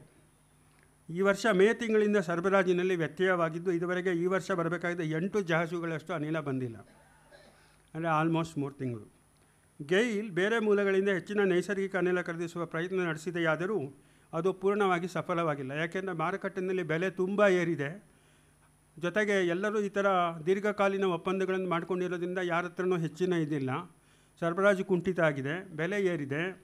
ಇವರು ಏನು ಹೇಳ್ತಾರೆ ಅಂತಂದರೆ, ನಾವು ಕೊಡೋಕ್ಕಾಗದೆ ಹೋದರೆ ನಾವು ನಿಮಗೆ ಪರಿಹಾರ ಕೊಡ್ತೀವಿ ಅಂತೇಳಿ. ಪರಿಹಾರದ ಮೊತ್ತ ತುಂಬ ಕಡಿಮೆ. ಆ ಪರಿಹಾರದ ಮೊತ್ತ ತಗೊಂಡು ನೀವು ಮಾರುಕಟ್ಟೆಗೆ ಹೋದರೆ ನಿಮಗೆ ಅನಿಲ ಸಿಗೋದಿಲ್ಲ. ಹಾಗಾಗಿ ಗೈಲ್ ತನ್ನ ಗ್ರಾಹಕರಿಗೆ ಸರಬರಾಜು ಮಾಡುವ ನೈಸರ್ಗಿಕ ಅನಿಲದ ಪ್ರಮಾಣವನ್ನು ಕಡಿತಗೊಳಿಸಿದೆ. ಮುಖ್ಯವಾಗಿ ಈ ನೈಸರ್ಗಿಕ ಅನಿಲ ರಸಗೊಬ್ಬರ ತಯಾರಿಕರು ಬಳಸ್ತಾರೆ. ಹಾಗಾಗಿ ರಸಗೊಬ್ಬರದ ತಯಾರಿಕೆ ಮೇಲೆ ಪರಿಣಾಮ ಬೀರಲಿದೆ. ಯುದ್ಧದ ಪರಿಣಾಮವಾಗಿ ಪೆಟ್ರೋಲಿಯಂ ಕಚ್ಚಾ ತೈಲದ ಬೆಲೆಯಲ್ಲಿ ತೀವ್ರ ಹೆಚ್ಚಳ ಆಗಿದೆ. ತನ್ನ ಅಗತ್ಯದ 80% ಪೆಟ್ರೋಲಿಯಂ ಉತ್ಪನ್ನವನ್ನು ಆಮದಿನಿಂದ ಪೂರೈಸಿಕೊಳ್ಳುವ ಭಾರತದ ಮೇಲೆ ಹೆಚ್ಚಿನ ಆರ್ಥಿಕ ಹೊರೆ ಬಿದ್ದಿದೆ. ಎಲ್ರಿಗೂ ಗೊತ್ತು, ಪೆಟ್ರೋಲ್ ಡೀಸೆಲ್ ಶತಕ ಬಾರಿಸಿದಾಗ ಎಷ್ಟು ಹಾಹಾಕಾರ ಆಯಿತು. ತೆರಿಗೆಯನ್ನು ಇಳಿಸಬೇಕು, ನೀವು ಹಿಂದೆ ತೆರಿಗೆಯನ್ನು ಜಾಸ್ತಿ ಮಾಡಿದ್ರಿ ಬೆಲೆ ಕಡಿಮೆ ಆಗಿದ್ದಾಗ, ಆಮೇಲೆ ನೀವು ಕಡಿಮೆ ಮಾಡಿಲ್ಲ ಅಂಥೇಳಿ. ಈಗಾಗಲೇ ಬೆಲೆ ಏರಿಕೆಯಿಂದ ಬವಣೆ ಅನುಭವಿಸುತ್ತಿರುವ ತನ್ನ ಪ್ರಜೆಗಳಿಗೆ ಹೆಚ್ಚಿನ ಹೊರೆ ಹೊರಿಸದಿರಲು ನಿರ್ಧರಿಸಿದ ಸರ್ಕಾರ ಪೆಟ್ರೋಲ್ ಮತ್ತು ಡೀಸೆಲ್ ಮೇಲಿನ ಸುಂಕವನ್ನು ಕಡಿತಗೊಳಿಸಿತು. 10 ರೂಪಾಯಿ, 9 ರೂಪಾಯಿ. ಜೊತೆಗೆ ಸರ್ಕಾರಿ ತೈಲ ಮಾರಾಟಗಾರಿಕೆಯ 3 ಸಂಸ್ಥೆಗಳಿಗೆ ಅವುಗಳ ಚಿಲ್ಲರೆ ಮಾರಾಟ ಬೆಲೆಯನ್ನು ಪ್ರತಿದಿನ ಪರಿಷ್ಕರಿಸುವುದನ್ನು ತಡೆ ಹಿಡಿದಿದೆ ನವೆಂಬರ್ನಿಂದ.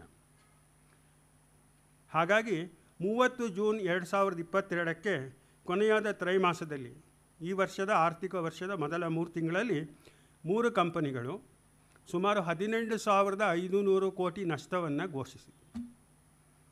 ಇದರ ಜೊತೆಗೆ ನಾವು ತೆರಿಗೆ ಕಡಿಮೆ ಮಾಡಿರೋದ್ರಿಂದ ಸರ್ಕಾರಕ್ಕೆ ತೆರಿಗೆಯಲ್ಲಿ ಬರಬೇಕಾದ ಆದಾಯದಲ್ಲಿ 1 ಲಕ್ಷ ಕೋಟಿ ಕಡಿಮೆ ಆಗ್ಬೋದು ಅಂಥೇಳಿ ಒಂದು ಅಂದಾಜು ಹೇಳುತ್ತೆ. ಇದು 18,500 ಕೋಟಿ 3 ತಿಂಗಳಿಗಾದರೆ, ಒಂದು ವರ್ಷದಲ್ಲಿ ನೋಡ್ಕೊಳ್ಳಿ 72,000 ಕೋಟಿ. ಹೀಗೆ ಮುಂದುವರೆದ್ರೆ ಇದು 1 ಲಕ್ಷ ಕೋಟಿ. ಜೊತೆಗೇನಾಗಿದೆ ಅಂದರೆ, ಖಾಸಗಿ ಕ್ಷೇತ್ರದಲ್ಲಿ 3 ಕಂಪನಿಗಳು ಡೀಸೆಲ್ ಮತ್ತು ಪೆಟ್ರೋಲ್ನ ಮಾರಾಟ ಮಾಡ್ತಾಯಿದೆ ಭಾರತದಲ್ಲಿ. ಒಂದು ರಿಲಯನ್ಸು, ಇನ್ನೊಂದು ಎನ್ಆರ್ ಎನರ್ಜಿ ಅಂತ ಒಂದಿತ್ತು, ಮುಂಚೆ SR ಅಂತ ಇತ್ತಲ್ಲ ಅದು. ಅವರು ನಾವು ಇದನ್ನು ಈ ಬೆಲೆಯಲ್ಲಿ ಮಾರಾಟ ಮಾಡೋಕ್ಕಲ್ಲ, ಯಾಕೆಂದರೆ ಇವರು 3 ತಿಂಗಳಿಂದ ಬೆಲೆ ಹೆಚ್ಚಿಲ್ಲ, ನವೆಂಬರಿಂದ ಅವರ ಬೆಲೆ ಜಾಸ್ತಿ ಇದೆ. ಹಾಗಾಗಿ ಯಾರೂ ಅವ್ರ ಹತ್ರ ಹೋಗ್ತಾ ಇಲ್ಲ. ಹಾಗಾಗಿ ಅವರು ಎಲ್ಲ ಇದನ್ನು ಮುಚ್ಚಿದ್ದಾರೆ. ಅದ್ರ ಮೇಲೆ ಆಗಿರ್ತಕ್ಕಂಥ ವಿನಿಯೋಜನೆ ಅಥವಾ ಅವರು ಮಾಡಿರ್ತಕ್ಕಂಥ ಬಂಡವಾಳ, ಅದಕ್ಕೆ ಯಾವುದೇ ವಿಧದ ಪ್ರತಿಫಲ ಸಿಗ್ತಾ ಇಲ್ಲ. ಸರ್ಕಾರ ಅವರಿಗೆ ಅವ್ರಿಗೆ ಆಗ್ತಿರೋ ನಷ್ಟವನ್ನು ತುಂಬಿಕೊಡೋ ಸ್ಥಿತಿಲಂತೂ ಸರ್ಕಾರ ಅಂತೂ ಇಲ್ಲ. ಇದು ಪರಿಸ್ಥಿತಿ ಎಲ್ಲಿವರೆಗೆ ಮುಂದುವರಿಯುತ್ತೆ ಅನ್ನೋದನ್ನು ನೋಡಬೇಕು. ಆಮೇಲೆ ಇನ್ನೊಂದು ಏನಾಗಿದೆ ಅಂತಂದರೆ, ದ್ವಿಮುಖ ನೀತಿಯನ್ನು ತೊಗೊಂಬಂದಿದೆ.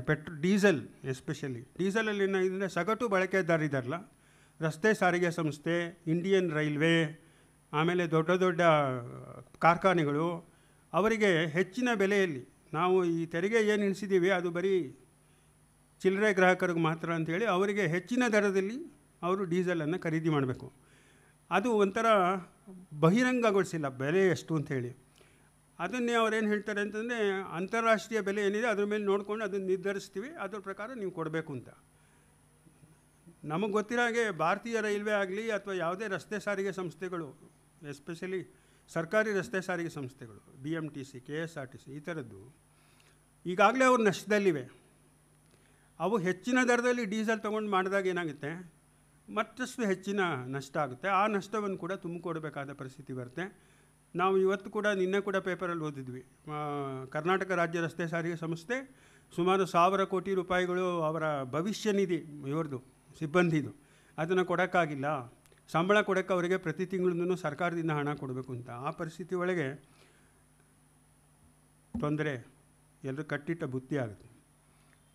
ಆದರೆ ಒಂದೇ ಒಂದು ಇದರಲ್ಲಿ ಉಪಯೋಗ ಏನಾಗಿದೆ ಅಂದರೆ, ರಷ್ಯಾದವರು ಏನು ಮಾಡಿದ್ದಾರೆ, ನಾವು ರಷ್ಯಾದಿಂದ ಜಾಸ್ತಿ ತೊಗೊಳ್ತಾ ಇಲ್ಲ, ನಾವು ಇದು ಸೌದಿ ಅರೇಬಿಯಾ ಅಲ್ಲಿಂದ ನಾವು ತೈಲವನ್ನು ತೊಗೊಳ್ತಕ್ಕಂಥದ್ದು. ಯಾಕೆಂದರೆ ಸಾಗಣೆ ವೆಚ್ಚ ಜಾಸ್ತಿ ಆಗುತ್ತೆ ಅನ್ನೋದು, ಜೊತೆಗೆ ನಮಗೂ ಅವ್ರ ಜೊತೆ ದೀರ್ಘಕಾಲೀನ ಒಪ್ಪಂದಗಳಿರ್ತವೆ ಆ ಕಾರಣಗಳಿಂದಾಗಿ. ಆದರೆ ರಷ್ಯಾದವರು ಇವಾಗ ಏನು ಮಾಡ್ತಾರೆ ಅಂದರೆ, ಅಮೇರಿಕಾ ಹಾಗೂ ಯುರೋಪ್ನವರು ಅವರ ತೈಲವನ್ನು ತೊಗೊಳ್ಳದೇ ಇರೋದ್ರಿಂದ ಅದನ್ನು ಅವರು ಚೈನಾ ಮತ್ತು ಇಂಡಿಯಾಗೆ ಸರಬರಾಜು ಮಾಡ್ತಾಯಿದ್ರು. ಯಾಕೆಂದರೆ ಅವರಿಗೆ ಬರಬೇಕಾದ ಆದಾಯ ಬರಬೇಕಲ್ಲ. ಹಾಗಾಗಿ ನಮಗೆ ಸ್ವಲ್ಪ ಮಟ್ಟಿನ ತೈಲ ಸಿಗ್ತಾಯಿದೆ. ಇನ್ನೊಂದು ಏನಾಗಿದೆ ಅಂದರೆ, ಈ ತೈಲದ ಬೇಡಿಕೆ ಸ್ವಲ್ಪ ಮಟ್ಟಿಗೆ ಕುಗ್ಗಿದೆ. ಯಾಕೆಂದರೆ ಇವಾಗ ಇದೆಲ್ಲನೂ ಆರ್ಥಿಕ ಹಿಂಜರಿತ ಬರುತ್ತೆ ಅನ್ನೋ ದೃಷ್ಟಿಯಿಂದ ಬೇಡಿಕೆ ಕುಗ್ಗಿರೋದ್ರಿಂದ $125 ಪ್ರತಿ ಬ್ಯಾರಲ್ಗಿದ್ದಂಥ ಕಚ್ಚಾ ತೈಲದ ಬೆಲೆ ಸುಮಾರು $100 ಬಂದಿದೆ. ನಾವು ಅಂದ್ಕೊಂಡಿದ್ದು $100 ಅಂದ್ಕೊಂಡೇ ನಾವು ನಮ್ಮ ಆಯವ್ಯಯ ಪತ್ರದಲ್ಲಿ ಮಂಡಿಸ್ತಿರ್ಬೋದು, 100 ಇರುತ್ತೆ ಅಂತ, 125ಕ್ಕೆ ಹೋಗಿತ್ತು. ಇದ್ರ ಮೇಲೆ ಇನ್ನೊಂದು ಏನಾಗಿದೆ ಅಂತಂದರೆ, ನಾವು ರಷ್ಯಾದಿಂದ ಬರ್ತಕ್ಕಂಥ ಕಚ್ಚಾ ತೈಲ ಇದೆಯಲ್ಲ ಅದನ್ನು ಪರಿಷ್ಕರಿಸಿ ಅದನ್ನು ನಾವು ಪೆಟ್ರೋಲ್ ಮತ್ತು ಡೀಸೆಲನ್ನು ಬೇರೆ ರಾಷ್ಟ್ರಗಳಿಗೆ ರಫ್ತು ಮಾಡ್ತಾಯಿದ್ದೀವಿ. ಎಸ್ಪೆಷಲಿ ರಿಲಯನ್ಸ್ ರಿಫೈನರಿಯಿಂದ, ಇಂಡಿಯನ್ ಆಯಿಲ್ ರಿಫೈನರಿಯಿಂದ ಹೋಗುತ್ತೆ.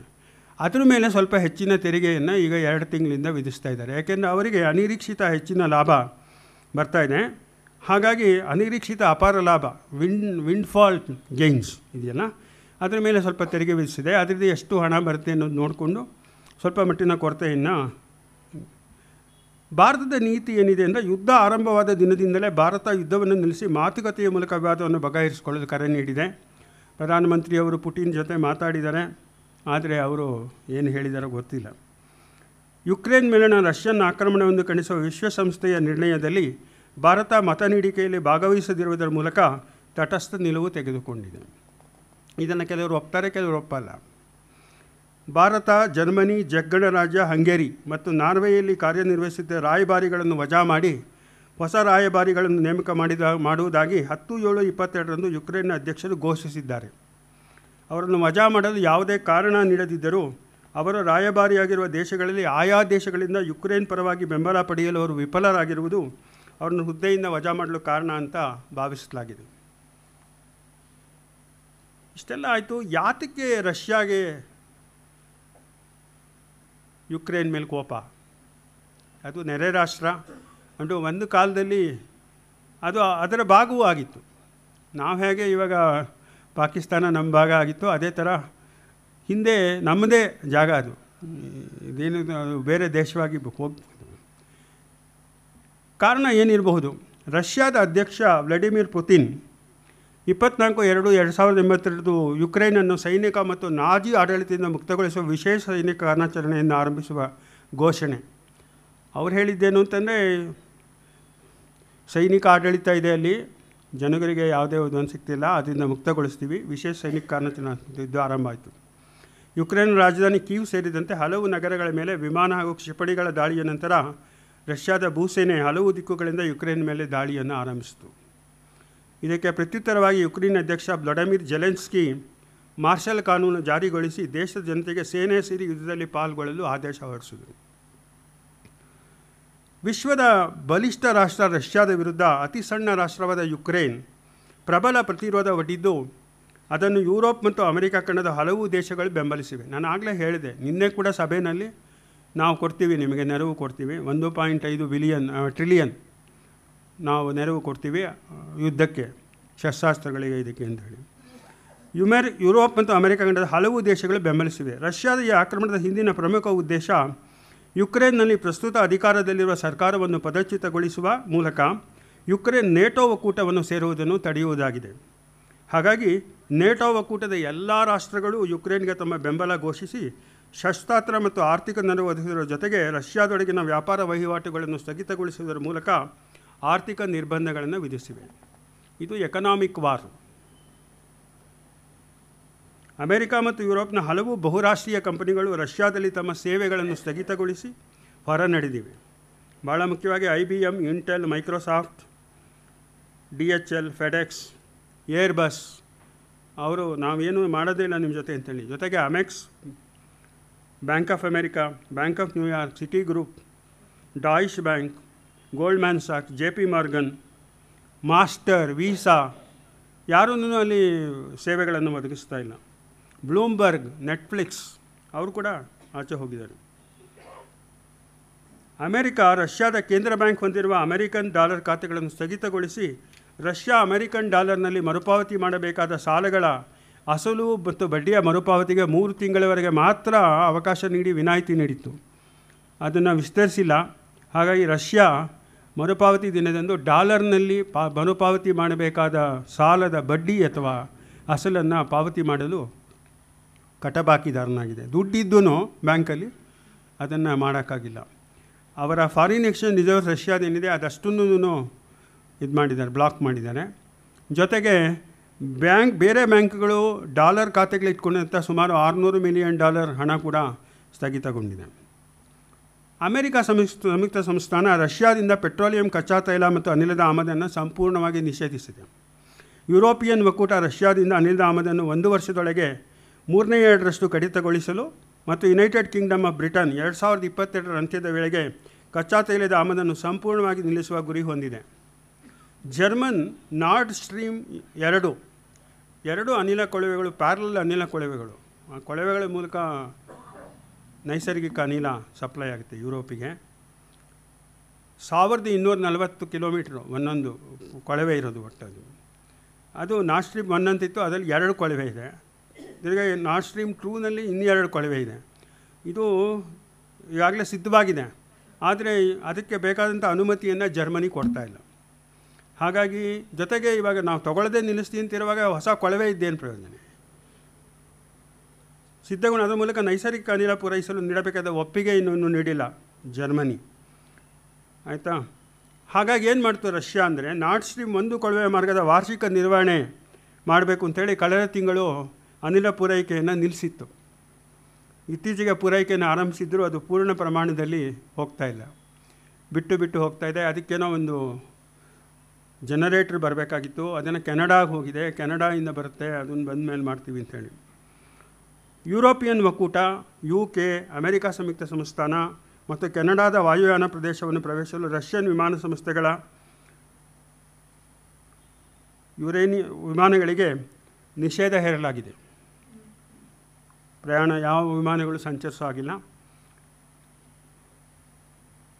ಅಸಮಬಲರ ಯುದ್ಧದಲ್ಲಿ ತೊಡಗಿರುವ ದೇಶಗಳ ಮತ್ತು ಅದರ ಪ್ರಸ್ತುತ ನಾಯಕರ ಪರಿಚಯವನ್ನು ಸ್ವಲ್ಪ ಮಟ್ಟಿಗೆ ಮಾಡಿಕೊಳ್ಳೋಣ. ರಷ್ಯನ್ ಫೆಡರೇಷನ್ ಒಂದು ಕಡೆ ಇದೆ, ಯುಕ್ರೇನ್ ಒಂದು ಕಡೆ ಇದೆ. ರಷ್ಯನ್ ಫೆಡರೇಷನ್ USSRಗಿಂತ ಚಿಕ್ಕದು, ಆದರೆ ಇವತ್ತು ಅದು ಅತಿ ದೊಡ್ಡ ದೇಶ. ಅದರ ವಿಸ್ತೀರ್ಣ 1,71,25,191 ಚದರ ಮೀಟರ್. ಭೂಗ್ರಹ ಜೀವಿಸಲು ಯೋಗ್ಯವಾದ ಜಾಗದ 1/8 ಭಾಗವನ್ನು ಅದು ಆವರಿಸಿದೆ.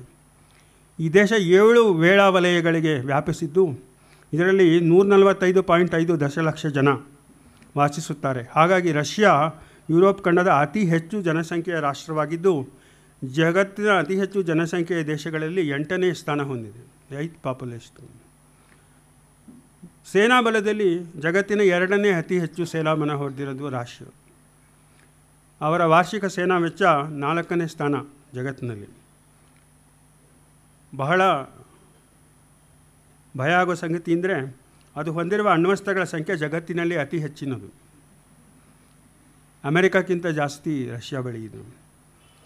ಹಾಗಾಗಿ ಅದು ಅತ್ಯಂತ ಬಲಿಷ್ಠ ರಾಷ್ಟ್ರ ಎಂಬುದರಲ್ಲಿ ಯಾವುದೇ ಅನುಮಾನ ಇಲ್ಲ. ಅದರ ಜೊತೆಗೆ ರಷ್ಯಾಗೆ ಬಹಳ ಒಂಥರ ಬೇರೆಯವರನ್ನು ಅಂಕೆಯಲ್ಲಿಟ್ಕೊಳ್ಳೋಕ್ಕೆ ಬೇಕಾದಷ್ಟು ಕಾರಣಗಳಿವೆ. ಅದು ಭದ್ರತಾ ಪರಿಷತ್ತಿನ, ವಿಶ್ವಸಂಸ್ಥೆಯ ಭದ್ರತಾ ಪರಿಷತ್ತಿನ ಕಾಯಂ ಸದಸ್ಯತ್ವ ಹೊಂದಿದೆ, security council.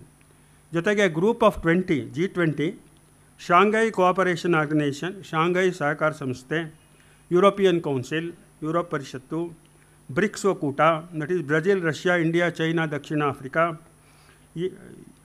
Asia Pacific economic cooperation organisation, Asia Pacific ಆರ್ಥಿಕ ಸಹಕಾರ ಸಂಸ್ಥೆ, organisation of security and cooperation of ಯುರೋಪ್ನ ಸುರಕ್ಷತೆ ಮತ್ತು ಸಹಕಾರ ಸಂಘಟನೆ, ಇಂಟರ್ನ್ಯಾಷನಲ್ ಇನ್ವೆಸ್ಟ್ಮೆಂಟ್ ಬ್ಯಾಂಕ್, ಅಂತಾರಾಷ್ಟ್ರೀಯ ವಿನಿಯೋಜನಾ bank IIB, world trade organisation ವಿಶ್ವ ವ್ಯಾಪಾರ ಸಂಸ್ಥೆ, ಅಂತರ್ಜಾಲ ಸೆಂಟರ್ ಫಾರ್ ಇಂಟರ್ನೆಟ್ ಸೆಕ್ಯೂರಿಟಿ ಅಂತರ್ಜಾಲ ಸುರಕ್ಷತಾ ಕೇಂದ್ರ, ಕಲೆಕ್ಟಿವ್ ಸೆಕ್ಯೂರಿಟಿ ಟ್ರೀಟಿ ಆರ್ಗನೈಸೇಷನ್ ಸಾಮೂಹಿಕ ಸುರಕ್ಷತೆ ಒಡಂಬಡಿಕೆ ಸಂಸ್ಥೆ, ಯುರೇಷಿಯನ್ ಆರ್ಥಿಕ ಒಕ್ಕೂಟ ಯುರೇಷಿಯನ್ ಎಕನಾಮಿಕ್ ಯೂನಿಯನ್ EAEU ಗಳ ಸದಸ್ಯತ್ವ ಹೊಂದಿದೆ. ರಷ್ಯಾ ಯುರೋಪ್ ಮತ್ತು ಏಷ್ಯಾ ಖಂಡಗಳಲ್ಲಿ ವ್ಯಾಪಿಸಿದ್ದು ಪೆಸಿಫಿಕ್, ಅಟ್ಲಾಂಟಿಕ್ ಮತ್ತು ಆರ್ಕ್ಟಿಕ್ ಸಾಗರಗಳಿಂದ ಸುತ್ತುವರೆದಿದೆ. ಅತಿ ದೊಡ್ಡ ದೇಶವಾಗಿರುವುದರಿಂದ ಅದು ಅತಿ ಹೆಚ್ಚು ಇತರ ದೇಶಗಳೊಂದಿಗೆ ಗಡಿಗಳನ್ನು ಹೊಂದಿದೆ, ಬಾರ್ಡರ್ಸ್. ಭೂಗಡಿಗಳನ್ನು ಮಾತ್ರ ಪರಿಗಣಿಸಿದರೆ 14 ದೇಶಗಳೊಡನೆ ಗಡಿ ಹೊಂದಿದೆ ರಷ್ಯಾ, ಬೇರೆ ಯಾವ ದೇಶವೂ ಅಷ್ಟಿಲ್ಲ. ಸಾಗರದ ಗಡಿಗಳನ್ನು ಸೇರಿಸಿಕೊಂಡ್ರೆ ಒಟ್ಟು 16 ದೇಶಗಳೊಡನೆ ಗಡಿಗಳನ್ನು ಹೊಂದಿದೆ.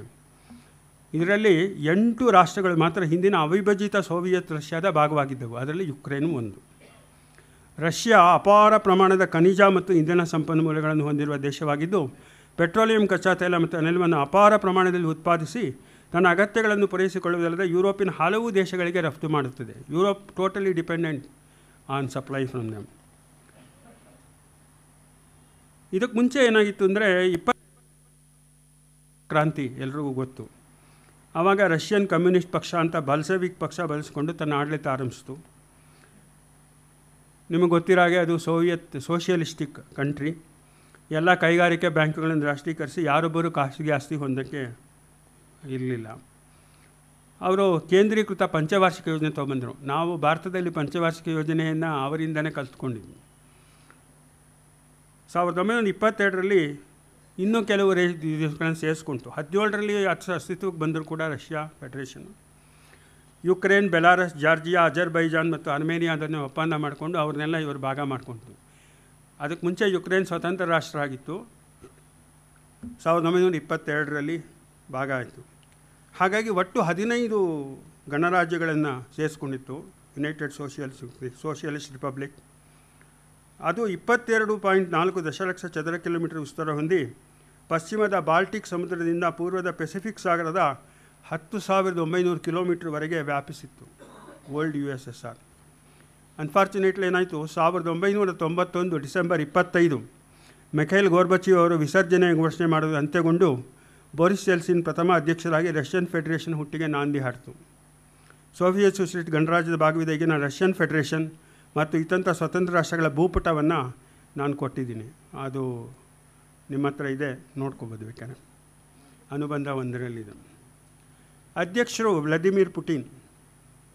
ರಷ್ಯಾದ ಲೆನಿನ್ಗ್ರಾಡ್ನಲ್ಲಿ ಜನಿಸಿದ ವ್ಲಾದಿಮಿರ್ ಪುಟಿನ್ ರಷ್ಯನ್ ಫೆಡರೇಷನ್ನ ಪ್ರಸ್ತುತ ಅಧ್ಯಕ್ಷರು. ಇವರು 75ರಲ್ಲಿ ಕಾನೂನು ಪದವಿ ಗಳಿಸಿದ ಪುಟಿನ್ ಸೋವಿಯತ್ ಒಕ್ಕೂಟದ ಗುಪ್ತಚರ ಸಂಸ್ಥೆ KGBಯ ಉದ್ಯೋಗಿಯಾಗಿದ್ದರು. ನಂತರ ಮಾಸ್ಕೋದ ಯೂರಿ ಆಂಡ್ರಪೋವ್ ರೆಡ್ ಬ್ಯಾನರ್ ಇನ್ಸ್ಟಿಟ್ಯೂಟ್ನಲ್ಲಿ ತರಬೇತಿ ಪಡೆದು ಜರ್ಮನಿಯಲ್ಲಿ ಭಾಷಾಂತರಕಾರರಾಗಿ ಸೇವೆ ಸಲ್ಲಿಸಿದರು. ಇದ್ದಿದ್ದು KGBನಲ್ಲಿ, ಭಾಷಾಂತರಕಾರರು ಅಂತೇಳಿ ಜರ್ಮನಿ ಒಳಗೆ ಇದ್ದರು. ನಂತರ ಮಿಖೈಲ್ ಗೋರ್ಬಚೇವ್ ಅವರ ವಿರುದ್ಧ ನಡೆದ ಸಂಚನ್ನು ವಿರೋಧಿಸಿ KGB ಹುದ್ದೆ ತ್ಯಜಿಸಿದರು. ಆಮೇಲೆ ಅವರು ರಾಜಕೀಯ ಪದಾರ್ಪಣೆ ಮಾಡಿದ ಪುಟಿನ್ 2000ರಲ್ಲಿ ರಷ್ಯನ್ ಫೆಡರೇಷನ್ನ ಪರಮೋಚ್ಚ ಸ್ಥಾನವಾದ ಅಧ್ಯಕ್ಷ ಪದವಿಗೆ ತಲುಪಿದರು. ಇದುವರೆಗೆ ಯುರೋಪ್ನಲ್ಲಿ ದೇಶವೊಂದರಲ್ಲಿ ಅತಿ ಹೆಚ್ಚು ಕಾಲ ಅಧ್ಯಕ್ಷ ಪದವಿಯಲ್ಲಿ ಸೇವೆ ಸಲ್ಲಿಸುವಲ್ಲಿ ವ್ಲಾದಿಮಿರ್ ಪುಟಿನ್ ಅವರದು 2ನೇ ಸ್ಥಾನದಲ್ಲಿದೆ. ಇನ್ನು ಸ್ವಲ್ಪ ದಿನ ಹೋದರೆ 1ನೇ ಸ್ಥಾನಕ್ಕೆ ಹೋಗ್ತಾನೆ. ಬೆಲಾರಸ್ನ ಅಲೆಕ್ಸಾಂಡರ್ ಲುಕಶೆಂಕೋ ಅವರದು 1ನೇ ಸ್ಥಾನ. ಪುಟಿನ್ ಅಧ್ಯಕ್ಷರಾದಾಗ ರಷ್ಯನ್ ಫೆಡರೇಷನ್ ರಾಜ್ಯಾಂಗ ಪ್ರಕಾರ ಯಾವುದೇ ವ್ಯಕ್ತಿ ಅಧ್ಯಕ್ಷರಾಗಿ 4 ವರ್ಷಗಳ 2 ಅವಧಿಗೆ ಮಾತ್ರ ಕಾರ್ಯನಿರ್ವಹಿಸಬೇಕಾಯಿತು. ಈ ನಿಯಮವನ್ನು ಮುರಿಯದಿರಲು ವ್ಲಾದಿಮಿರ್ ಪುಟಿನ್ 2008ರಲ್ಲಿ ಅಧ್ಯಕ್ಷ ಪದವಿಯನ್ನು ಅಂದಿನ ಪ್ರಧಾನಮಂತ್ರಿ ಡಿಮಿಟ್ರಿ ಮೆಡ್ವೆದೇವ್ ಅವರೊಡನೆ ಬದಲಿಸಿಕೊಂಡರು. 2018ರಲ್ಲಿ ಮತ್ತೆ ಅಧ್ಯಕ್ಷರಾಗಿ ಬಂದರು. 2021ರಲ್ಲಿ ಮತ್ತೆ ತಿದ್ದುಪಡಿ ತಂದು ಹಿಂದಿಂದೆಲ್ಲ ಬಿಟ್ಟು 4 ಟರ್ಮಿಗಿರ್ಬೋದು ಅಂತ ಮಾಡಿ ಅವರು 2036ರವರೆಗೆ ಅಧ್ಯಕ್ಷರಾಗಿ ಸೇವೆ ಸಲ್ಲಿಸಲು ರಾಜ್ಯಾಂಗದ ಪ್ರಕಾರ ಅವಕಾಶವನ್ನು ಮಾಡಿಕೊಂಡಿದೆ. ಯುಕ್ರೇನ್ ಪೂರ್ವ ಯುರೋಪ್ನ ಭಾಗವಾಗಿದ್ದು Russia, Belarus, Moldova, Romania, Hungary, Slovakia ಮತ್ತು ಪೋಲೆಂಡ್ನೊಡನೆ ತನ್ನ ಗಡಿಯನ್ನು ಹಂಚಿಕೊಂಡಿದೆ. ಯುರೋಪ್ ಖಂಡದ 2ನೇ ಅತಿ ದೊಡ್ಡ ರಾಷ್ಟ್ರ. ಇದು ಮೊದಲನೇ ದೊಡ್ಡ ರಾಷ್ಟ್ರ ಇದು, 2ನೇ ಅತಿ ದೊಡ್ಡ ರಾಷ್ಟ್ರ. 6 ಲಕ್ಷ ಚದರ ಕಿಲೋಮೀಟರ್ ಇದೆ. ಬಹಳ ಮುಖ್ಯವಾದ್ದೇನು ಅಂದರೆ ಭೂಭಾಗ ಸಮತಟ್ಟಾಗಿದ್ದು ಕೃಷಿಗೆ ಹೇಳಿ ಮಾಡಿಸಿದಂತಿದೆ. It's an agrarian country. Ukraine, Belarus, Moldova ದೇಶಗಳನ್ನು ಒಟ್ಟಾಗಿ ಜಾಗತಿಕ ಆಹಾರ ಉತ್ಪಾದನೆಗೆ ಅವರ ಕೊಡುಗೆಯನ್ನು ಪರಿಗಣಿಸಿ ಬ್ರೆಡ್ ಬ್ಯಾಸ್ಕೆಟ್ ಅಂತ ಕರೀತಾರೆ ಈ 3 ದೇಶಗಳನ್ನು. ಯುಕ್ರೇನ್ನ ಜನಸಂಖ್ಯೆ ಭಾಳ ಕಡಿಮೆ, 41.3 ದಶಲಕ್ಷ. ಮತ್ತು ಅಲ್ಲಿಯ ಜನ ಪ್ರಮುಖವಾಗಿ ಯುಕ್ರೇನಿಯನ್ ಭಾಷೆ ನಮಗೆ ಗೊತ್ತಿಲ್ಲ. ಅತಿ ಹೆಚ್ಚು ವಿಸ್ತೀರ್ಣದ ಫಲವತ್ತಾದ ವ್ಯವಸಾಯ ಯೋಗ್ಯ ಭೂಮಿ ಹೊಂದಿದ್ದರಿಂದ ಯುಕ್ರೇನ್ ಜಗತ್ತಿನ ಅತಿ ಹೆಚ್ಚು ಧಾನ್ಯಗಳ ರಫ್ತುದಾರನೆಂಬ ಹೆಗ್ಗಳಿಕೆ ಹೊಂದಿದ್ದರೂ ಯುರೋಪಿನ ಬಡ ರಾಷ್ಟ್ರಗಳಲ್ಲಿ ಒಂದೆಂದು ಪರಿಗಣಿಸಲಾಗಿದೆ. ಪೂರ್ ಫಾರ್ಮರ್ ನಮ್ಮಲ್ಲಿರೋ ಹಾಗೆ. ಯುಕ್ರೇನಿನ ರಾಜಕೀಯ ವ್ಯವಸ್ಥೆ ನಮ್ಮ ಥರನೇ ಅಧ್ಯಕ್ಷೀಯ ಗಣರಾಜ್ಯ ಮಾದರಿ. ಇದು ಅಧ್ಯಕ್ಷರು ರಾಷ್ಟ್ರದ ಅಧಿಪತಿ, ಸೇನೆಯ ದಂಡನಾಯಕ, ಸರ್ಕಾರದ ಮುಖ್ಯಸ್ಥ ಪ್ರಧಾನಮಂತ್ರಿ. ಯುಕ್ರೇನ್ ರಾಜಧಾನಿ ಕೀವ್ ಹಲವಾರು ಉನ್ನತ ಶಿಕ್ಷಣ ಕೇಂದ್ರಗಳ ಹಾಗೂ ಇತ್ತೀಚಿನ ತಂತ್ರಜ್ಞಾನದ ಕೈಗಾರಿಕೆ ಹೊಂದಿರುವ ಜೊತೆಗೆ ಹಲವು ಚಾರಿತ್ರಿಕ ತಾಣಗಳನ್ನು ಹೊಂದಿದೆ. ಯಾಕಂದರೆ ತುಂಬ ಹಳೆಯ ದೇಶ. 2ನೇ ಜಾಗತಿಕ ಯುದ್ಧದ ಸಮಯದಲ್ಲಿ ಅಪಾರ ಹಾನಿ ಹೊಂದಿದ ನಂತರ 20ನೇ ಶತಮಾನದ ಉತ್ತರಾರ್ಧದಲ್ಲಿ ಪುನರ್ನಿರ್ಮಾಣಗೊಂಡು ದೇಶದ ಸಾಂಸ್ಕೃತಿಕ ಮತ್ತು ಆರ್ಥಿಕ ಕೇಂದ್ರ ಸ್ಥಾನವಾಗಿದೆ. ಫೆಬ್ರವರಿ ಮಾರ್ಚ್ 2016ರಲ್ಲಿ ಇದು ಹಿನ್ನೆಲೆ. ಇದಾಗಲೇ ತನ್ನ ಒಂದು ಭಾಗವನ್ನು ಕಳ್ಕೊಂಡ್ಬಿಡ್ತು. ಇದೇ ರಷ್ಯಾಗೆ ಯುಕ್ರೇನ್ನ ಕ್ರಿಮಿಯಾ ಪ್ರಾಂತ್ಯವನ್ನು ಆಕ್ರಮಿಸ್ಕೊಂತು ರಷ್ಯಾ. ಮಾರ್ಚ್ 2016ರಲ್ಲಿ ರಷ್ಯಾ ವಿವಾದಾಸ್ಪದ ಜನಾಭಿಪ್ರಾಯ ಸಂಗ್ರಹಣೆ ನಡೆಸಿ ಕ್ರಿಮಿಯಾದ ಬಹುಪಾಲು ಜನರು ಯುಕ್ರೇನ್ನಿಂದ ಬೇರ್ಪಟ್ಟು ರಷ್ಯಾದೊಂದಿಗೆ ತಮ್ಮ ಪ್ರಾಂತ್ಯವನ್ನು ಸೇರಲು ಇಚ್ಛಿಸಿರುವುದೆಂದು ಘೋಷಿಸಿ ರಷ್ಯನ್ ಮತ್ತು ಕ್ರಿಮಿಯನ್ ನಾಯಕರ ಒಪ್ಪಂದದ ಮೂಲಕ ಕ್ರಿಮಿಯಾವನ್ನು ರಷ್ಯಾಕ್ಕೆ ಸೇರಿಸಿಕೊಂಡರು. ಅಧ್ಯಕ್ಷರು ಯುಕ್ರೇನ್ನ ಅಧ್ಯಕ್ಷರು, ಯಾಕೆಂದರೆ ಯುದ್ಧವನ್ನು ಮುನ್ನಡೆಸ್ತಿರೋರು ಅವರೇ. ವೊಲಡಿಮೈರ್ ಜೆಲೆನ್ಸ್ಕಿ 6ನೇ ಅಧ್ಯಕ್ಷರು. ಭಾಷಣಕಾರರಾಗಿ ಕ್ರೆವೆರಿಚ್ನಲ್ಲಿ ಬೆಳೆದು ಬಂದವರು. ನಟರು ತಮ್ಮ ನಟನೆಯ ಬದುಕಿಗೆ ಕಾಲಿಡುವುದಕ್ಕೆ ಮುಂಚೆ ಕಾನೂನಿನಲ್ಲೂ ಪದವಿ ಪಡೆದಿದ್ದಾರೆ, ಪುಟಿನ್ ಥರನೇ. ದೂರದರ್ಶನಕ್ಕೆ ಅಲ್ಲಿಯ ನಗೆ ಪ್ರಹಸನಗಳನ್ನು ನಿರ್ಮಾಣ ಮಾಡುವ ಕೊರಟಲ್ 95 ಎಂಬ ಕಂಪನಿಯನ್ನು ಸ್ಥಾಪಿಸಿ ನಡೆಸುತ್ತಿದ್ದರು. ಅವರ ನಿರ್ಮಾಣದ ಜನತೆಯ ಸೇವಕ ಸರ್ವೆಂಟ್ಸ್ ಆಫ್ ಪೀಪಲ್ ಧಾರಾವಾಹಿಯಲ್ಲಿ ಅವರು ಯುಕ್ರೇನ್ನ ಅಧ್ಯಕ್ಷನ ಪಾತ್ರ ವಹಿಸಿದರು. ಕ್ವಾರ್ಟಲ್ 95ರ ಉದ್ಯೋಗಿಗಳು ಮಾರ್ಚ್ 2018ರಲ್ಲಿ ಅದೇ ಹೆಸರಿನ ರಾಜಕೀಯ ಪಕ್ಷವನ್ನು ಸ್ಥಾಪಿಸಿದರು.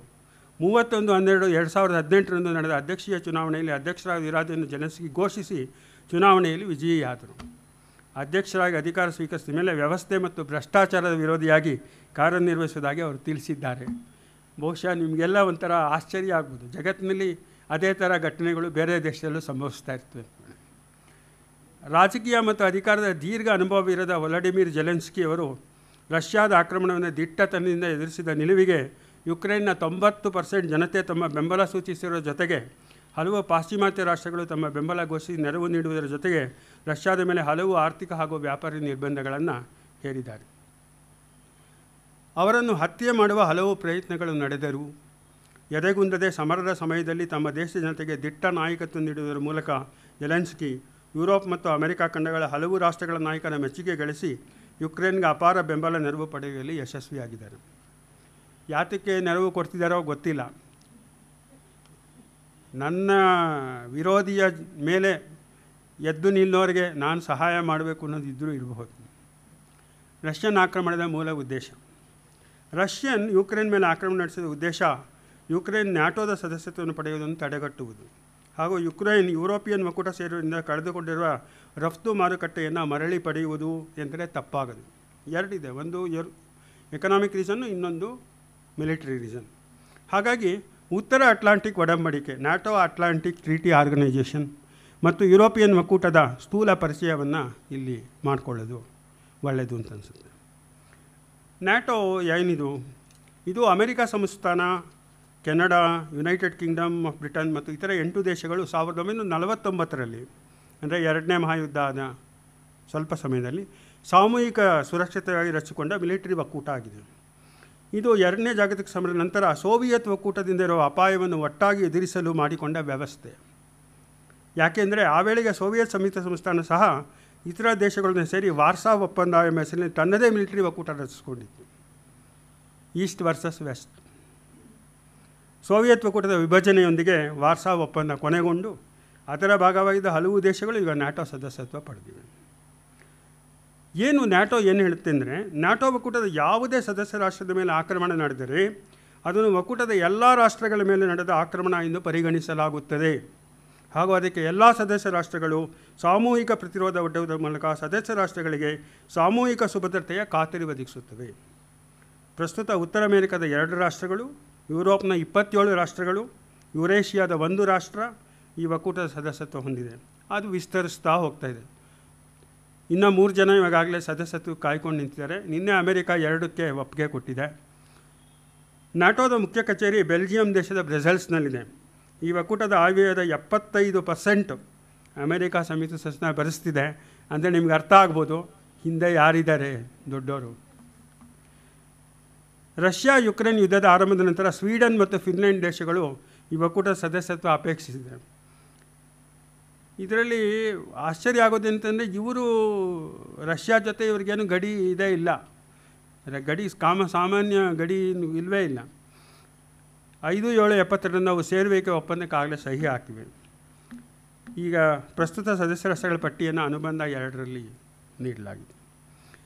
ಇದು ಮಿಲಿಟ್ರಿ ರೀಸನ್. ಯುರೋಪಿಯನ್ ಒಕ್ಕೂಟ ಎಕನಾಮಿಕ್ ರೀಸನ್. 2ನೇ ಜಾಗತಿಕ ಯುದ್ಧದ ನಂತರ ಯುರೋಪಿನ ದೇಶಗಳು ತಮ್ಮ ಆರ್ಥಿಕ ಅಭಿವೃದ್ಧಿ ಮತ್ತು ಸುರಕ್ಷತೆಯನ್ನು ಹೆಚ್ಚಿಸಲು ಹಲವು ಪ್ರಯತ್ನಗಳನ್ನು ಕೈಗೊಂಡವು. ಹಲವು ಯೋಜನೆ ಮತ್ತು ಒಡಂಬಡಿಕೆಗಳು, ಪ್ಲಾನಿಂಗು, ಅಗ್ರಿಮೆಂಟ್ಸನ್ನು ಮಾಡಿಕೊಂಡು 1993ರಲ್ಲಿ ಯುರೋಪಿಯನ್ ಒಕ್ಕೂಟದ ಉದಯ ಆಯಿತು.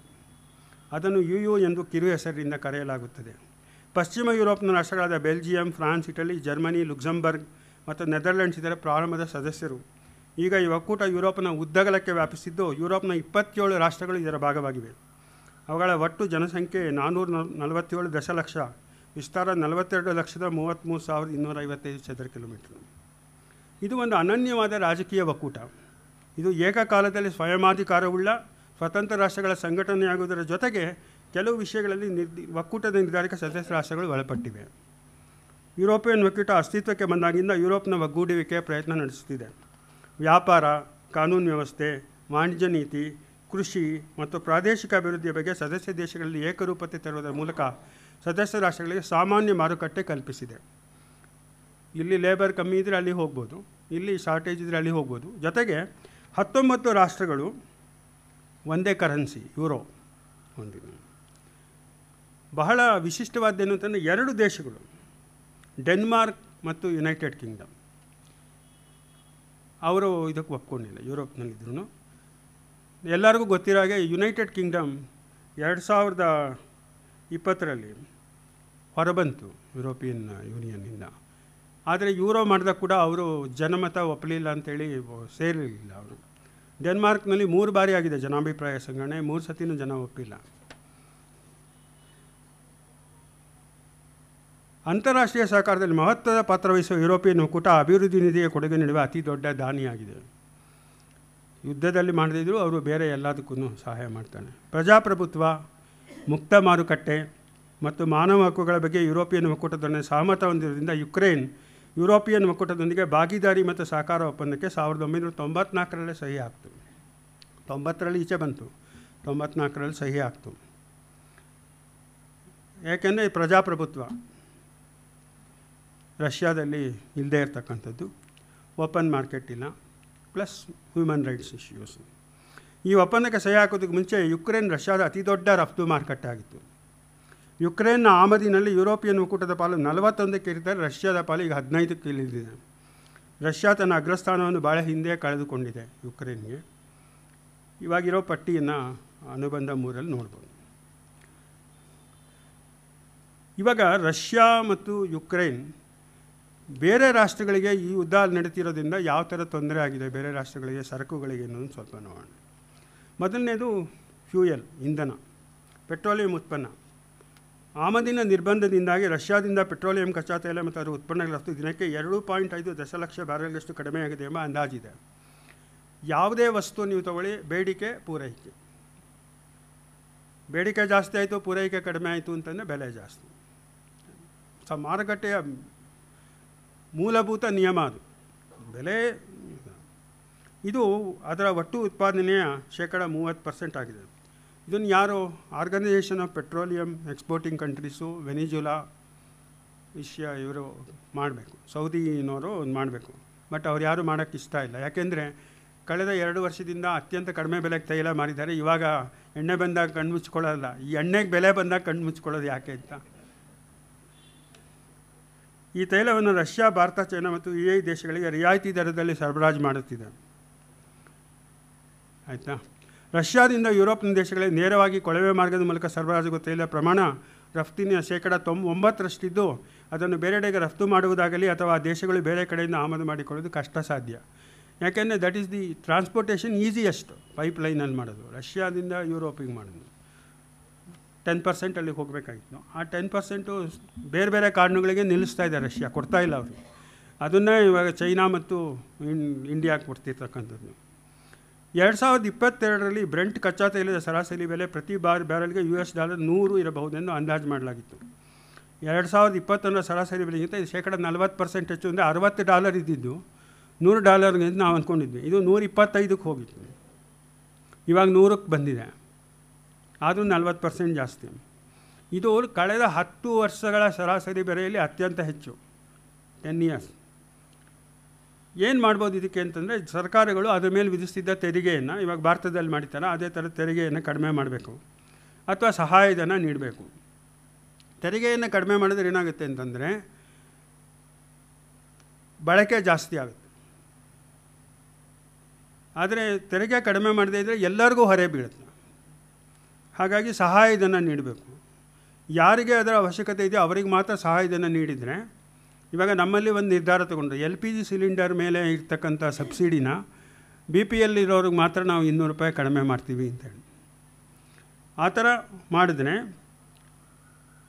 ಆವಾಗ ಅದರ ದುರುಪಯೋಗ ಕಡಿಮೆ ಉಪಯೋಗ ಕಡಿಮೆ ಆಗುತ್ತೆ. ಅದನ್ನು ಉಪಯೋಗವನ್ನು ಭಾಳ ಉಳಿಸ್ಬೋದು, ದುಂದು ಉಪಯೋಗ ಅದು ಆಗೋದಿಲ್ಲ ಅಂಥೇಳಿ ಆ ಥರ ಒಂಥರ ಸಹಾಯಧನ ಕೊಡೋದು ಸೂಕ್ತ ಅಂಥೇಳಿ ಕೆಲವರು ಮಾಡ್ತಾಯಿದ್ದಾರೆ. ಆದರೆ ಇಂಧನ ವೆಚ್ಚ ಜಾಸ್ತಿ ಆದರೆ ಏನಂತಂದರೆ ಸಾಗಾಣಿಕೆ ವೆಚ್ಚ, ತಯಾರಿಕೆ ವೆಚ್ಚ ಎಲ್ಲ ಜಾಸ್ತಿ ಆಗುತ್ತೆ. ಕಚ್ಚಾ ವಸ್ತುಗಳ ಸಾಗಣೆ ಆಗ್ಬೋದು, ಸಿದ್ಧ ವಸ್ತುಗಳ ಸಾಗಣೆ ಆಗ್ಬೋದು, ಉತ್ಪಾದನಾ ವೆಚ್ಚ ಹೆಚ್ಚಬೋದು.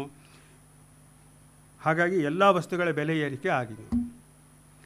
2 ಕಾರಣಗಳಿಂದ ಹೇಳ್ತಾನೆ. ಇವಾಗ ಕಳೆದ 2 ವರ್ಷದಿಂದ ಹಣ ಪೂರೈಕೆ ಭಾಳ ಹೆಚ್ಚಿದೆ ಜಗತ್ತಿನಲ್ಲಿ, ಲೂಸ್ ಮಾನಿಟ್ರಿ ಪಾಲಿಸಿ ಅಂತ ಹೇಳ್ತಾನೆ. ಯಾಕೆ ಅಂತಂದರೆ ಕೋವಿಡ್ನಿಂದಾಗಿ ಜನಗಳು ದುಡ್ಡಿರಲಿಲ್ಲ, ಸೊ ಹಾಗಾಗಿ ಎಲ್ಲ ಕಡೆ ಹಣ ಪೂರೈಕೆ ಹೆಚ್ಚಳ ಆಗಿತ್ತು, ಬಡ್ಡಿ ದರಗಳನ್ನು ಕಡಿಮೆ ಮಾಡಲಾಗ್ತಿತ್ತು.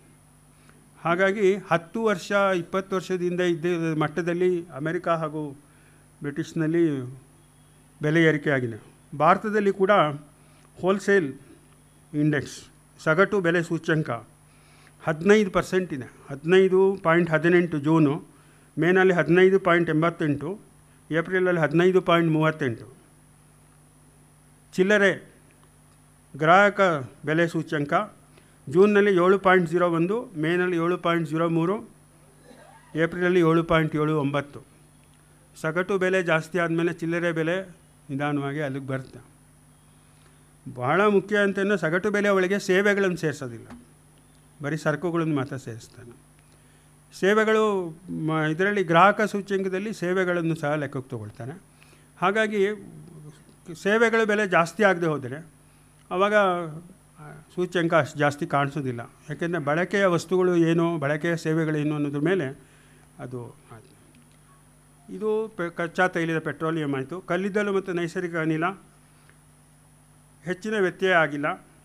ಆದರೆ ನೈಸರ್ಗಿಕ ಅನಿಲದ ಬೆಲೆ ಈ ವರ್ಷ ತುಂಬ ಹೆಚ್ಚಿದೆ, 100% ಹೆಚ್ಚಿದೆ. ಅದು 40% ಹೆಚ್ಚಿದರೆ 100% ಹೆಚ್ಚಿದೆ. ಕಾರಣ ಏನು ಅಂತಂದರೆ, ಯುದ್ಧ ಹೀಗೆ ಮುಂದುವರೆದರೆ ನಾಳೆ ಚಳಿಗಾಲದಲ್ಲಿ ನಮಗೆ ಹೆಚ್ಚಿನ ಅನಿಲ ಬೇಕು. ಯಾಕೆಂದರೆ ಕೋಲ್ಡ್ ಕಂಟ್ರೀಸಲ್ಲಿ ಅವ್ರಿಗೆ ಭಾಳ ಮುಖ್ಯವಾಗಿ ಬೇಕಾಗಿರುತ್ತೆ ಅಂದರೆ ಟೆಂಪರೇಚರ್ ಮೇಂಟೈನ್ ಮಾಡೋಕ್ಕೆ ಗ್ಯಾಸನ್ನು ಭಾಳ ಯೂಸ್ ಮಾಡಬೇಕಾಗುತ್ತೆ ಮನೆಗಳಲ್ಲಿ ಕೂಡ. ಯುದ್ಧ ಮುಂದುವರೆದು ಅಕಸ್ಮಾತ್ ರಷ್ಯಾ ನಾನು ಕೊಡೋದೇ ಇಲ್ಲ ಅಂದ್ಬಿಟ್ರೆ ಏನು ಮಾಡೋದು, ಅದಕ್ಕೋಸ್ಕರ ಆದಷ್ಟು ತೊಗೊಂಡು ಶೇಖರಿಸಿಟ್ಕೊಳ್ಳೋಣ ಅಂಥೇಳಿ ಬೇಡಿಕೆ, ಚಳಿಗಾಲದ ಹೆಚ್ಚಿನ ಬೇಡಿಕೆಯನ್ನು ಪರಿಸಲು ಹೆಚ್ಚಿನ ದಾಸ್ತಾನು ಹೊಂದುವ ಕಾರಣ ಸೇರಿದೆ.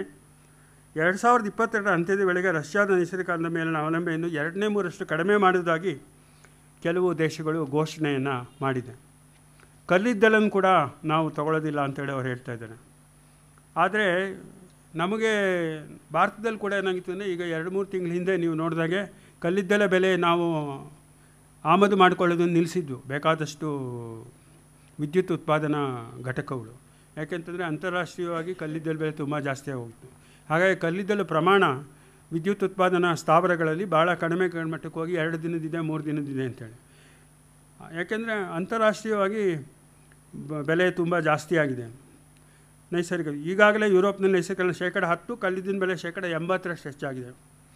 ಇದು ಒಟ್ಟಾರೆ ಬೆಲೆ ಮೇಲೆ ಪರಿಣಾಮ ಬೀಳುತ್ತೆ. ನೆಕ್ಸ್ಟು ಲೋಹಗಳು, ಮೆಟಲ್ಸ್.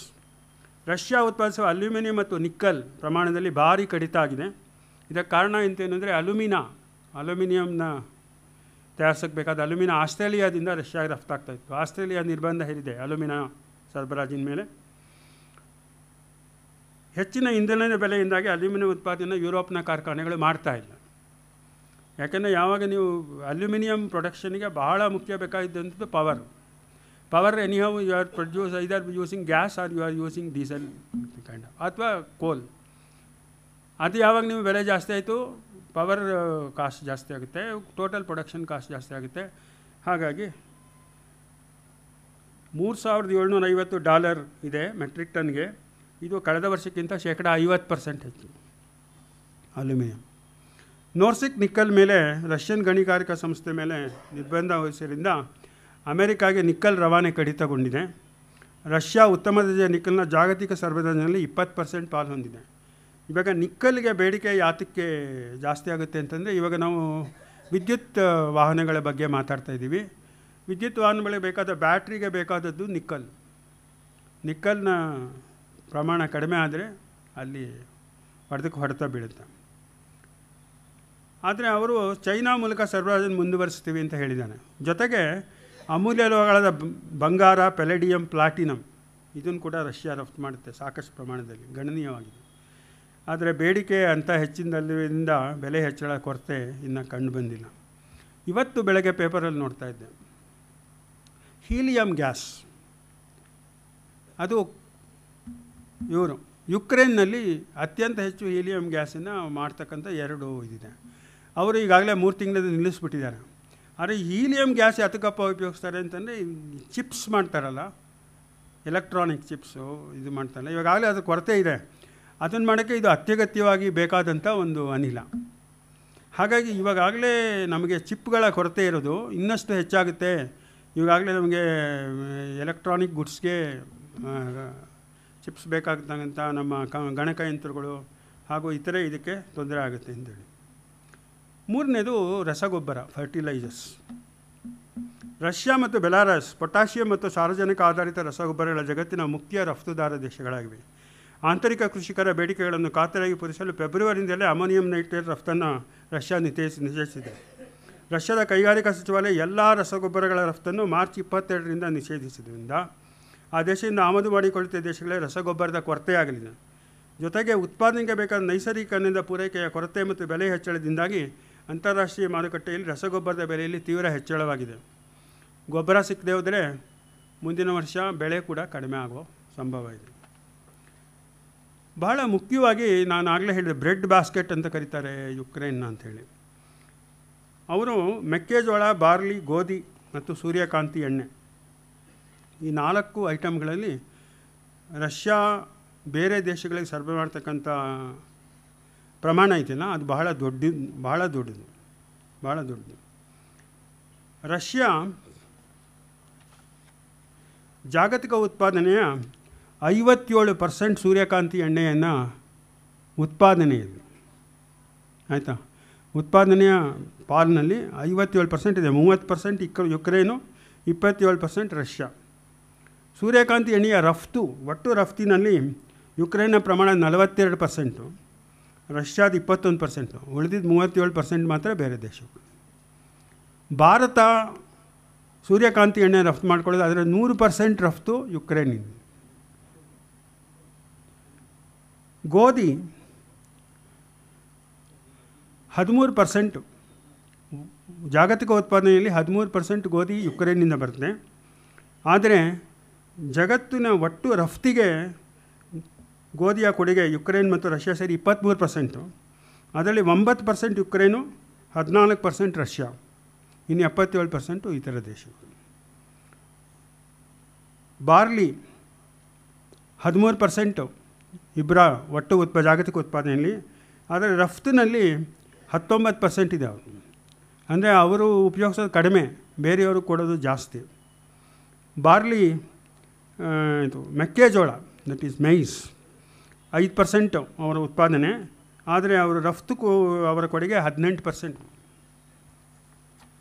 ಜೊತೆಗೆ ಏನಾಯಿತು ಅಂದರೆ ಯುಕ್ರೇನ್ನಿಂದ ಆಹಾರ ಧಾನ್ಯಗಳ ರಫ್ತು ಕಪ್ಪು ಸಮುದ್ರದ ಒಡೆಸ್ಸಾ, ಚೆರ್ನಮೋರ್ಸ್ಕ್ ಮತ್ತು ಯಜ್ನಿ ಬಂದರುಗಳಿಂದ ನಡೀತಾ ಇತ್ತು. ಫೆಬ್ರವರಿ ಜುಲೈ 22ರಿಂದ ಈ ಬಂದರಿಂದ ಯಾವುದೇ ರಫ್ತು ಸಾಧ್ಯ ಇರಲಿಲ್ಲ.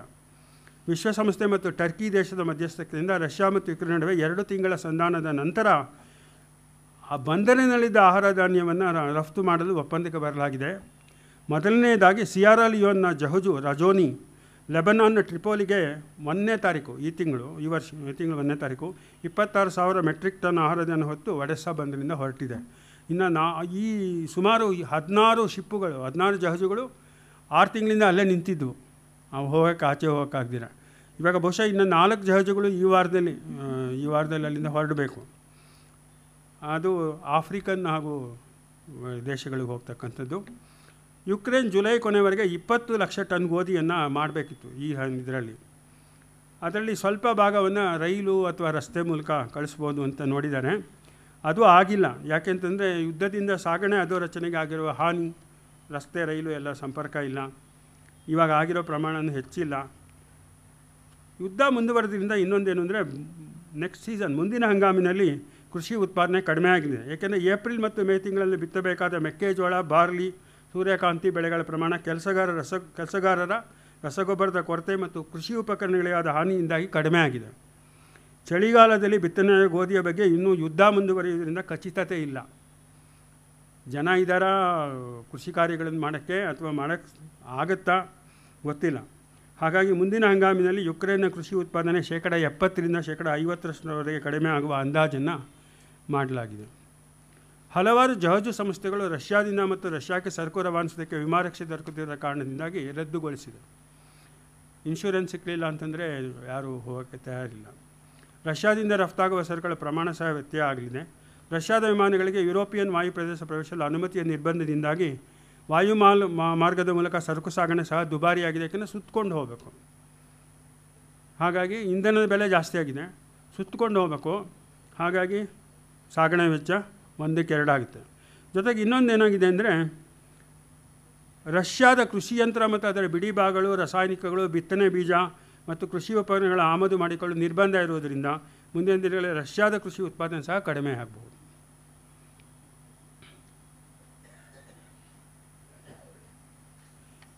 ಆಯಿತಾ?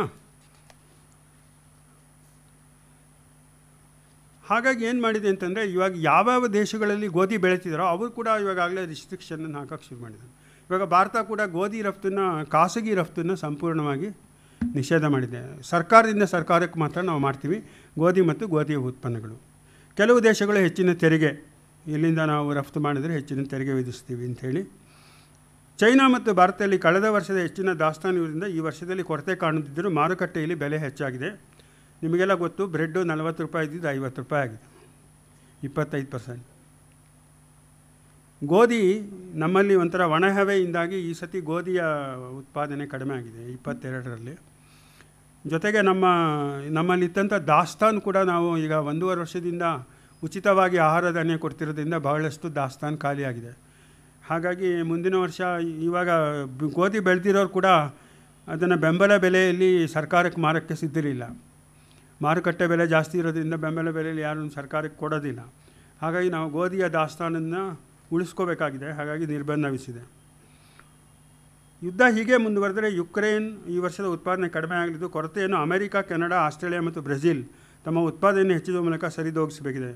ಆದರೆ ರಸಗೊಬ್ಬರದ ಹೆಚ್ಚಿನ ಬೆಲೆ ಮತ್ತು ಕೊರತೆಯಿಂದಾಗಿ ಗೋಧಿಯಲ್ಲದೆ ಇತರ ಆಹಾರ ಧಾನ್ಯಗಳ ಉತ್ಪಾದನೆ ಕಡಿಮೆಯಾಗುವ ಸಂಭವವನ್ನು ಅಲ್ಲಗಳೆಯುವಂತಿಲ್ಲ. ಈ ಆಹಾರ ಧಾನ್ಯಗಳಲ್ಲಿ ಒಂದು ಬೆಲೆ ಜಾಸ್ತಿ ಆದರೆ ನಾವು ಇನ್ನೊಂದಕ್ಕೆ ಹೋಗ್ತೀವಿ. ಗೋಧಿ ಜಾಸ್ತಿ ಆದರೆ ರಾಗಿ ತಗೋ, ರಾಗಿ ಜಾಸ್ತಿ ಆದರೆ ಇದು ಮಾಡೋ, ಇನ್ನೊಂದು ತೊಗೊಂಡ್ರೆ ಅಕ್ಕಿ ತಗೋ. ಇವಾಗ ಯಾವುದರದ್ದು ರಸಗೊಬ್ಬರ ಕೊರತೆ ಆದರೆ ಎಲ್ಲದರ ಕೊರತೆ ಆಗೋದ್ರಿಂದ ಬೆಲೆ ಏರಿಕೆ, ಇದು ಬೇಡಿಕೆ. ಇವಾಗ ಖಾದ್ಯ ತೈಲಗಳಲ್ಲಿ ಇದು ಭಾಳ ಸ್ಪಷ್ಟವಾಗಿ ನಮಗೆ ಗೊತ್ತಾಯಿತು. ಅತ್ಯಂತ ಕಡಿಮೆ ಇದ್ದಿದ್ದು ಖಾದ್ಯ ತೈಲದ ಬೆಲೆಯಿಂದ ಪಾಮೆಣ್ಣೆ. ಯಾವಾಗ ಪಾಮೆಣ್ಣೆ ಮಲೇಷಿಯಾದಿಂದ ಬರೋದು ಕಡಿಮೆ ಆಯಿತು, ತಕ್ಷಣ ಬೇರೆ ಎಲ್ಲ ಎಣ್ಣೆಗಳ ಬೆಲೆನೂ ಜಾಸ್ತಿ ಆಯಿತು. ಪೆಟ್ರೋಲ್ ಇದು 1% ಹೊಡೆದ್ರೆ ಖಾದ್ಯ ತೈಲಗಳು 2% ಹೊಡೋದು, 220-225 ರೂಪಾಯಿ 1 ಲೀಟ್ರಿಗೆ ಸೂರ್ಯಕಾಂತಿ ಎಣ್ಣೆ. ಇದು ಪಾಮ್ ಎಣ್ಣೆ 180 ರೂಪಾಯಿಗೆ ಹೋದು. ಅವರು ಮಲೇಷಿಯಾದವರು ಕೇವಲ 15 ದಿನ ಮಾತ್ರ ಅವರು ನಿಲ್ಲಿಸಿದ್ದು ಸರಬರಾಜನ್ನು. ಅಷ್ಟರಲ್ಲೇ ಅಷ್ಟೆಲ್ಲ ಗೊಂದಲಗಳುಂಟಾಯಿತು.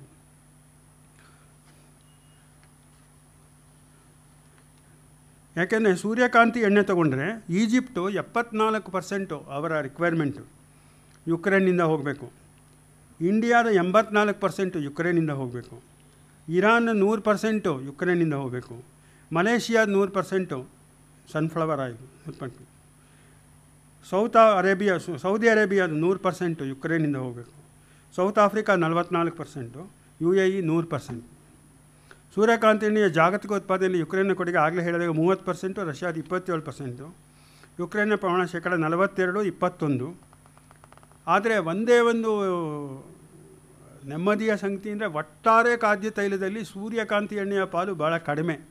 ಹಾಗಾಗಿ ಅದು ಪೂರ್ತಿ ಕಡಿಮೆ ಆದ್ರೂ ಬೇರೆ ಇದರಲ್ಲಿ ಬೆಲೆ ಹೆಚ್ಚುತ್ತೆ. ಆದರೆ ಅದರ ಏನಾಗಿದೆ ಅಂತಂದರೆ ಲಾನಿನಾ ಪರಿಣಾಮ ಅಮೆರಿಕಾದಲ್ಲಿ ಸೋಯಾಬೀನ್ ಉತ್ಪಾದನೆ ಕಡಿಮೆ ಆಗಿದೆ. ಹಾಗಾಗಿ ಸೋಯಾಬೀನ್ ಎಣ್ಣೆ ಕಡಿಮೆ.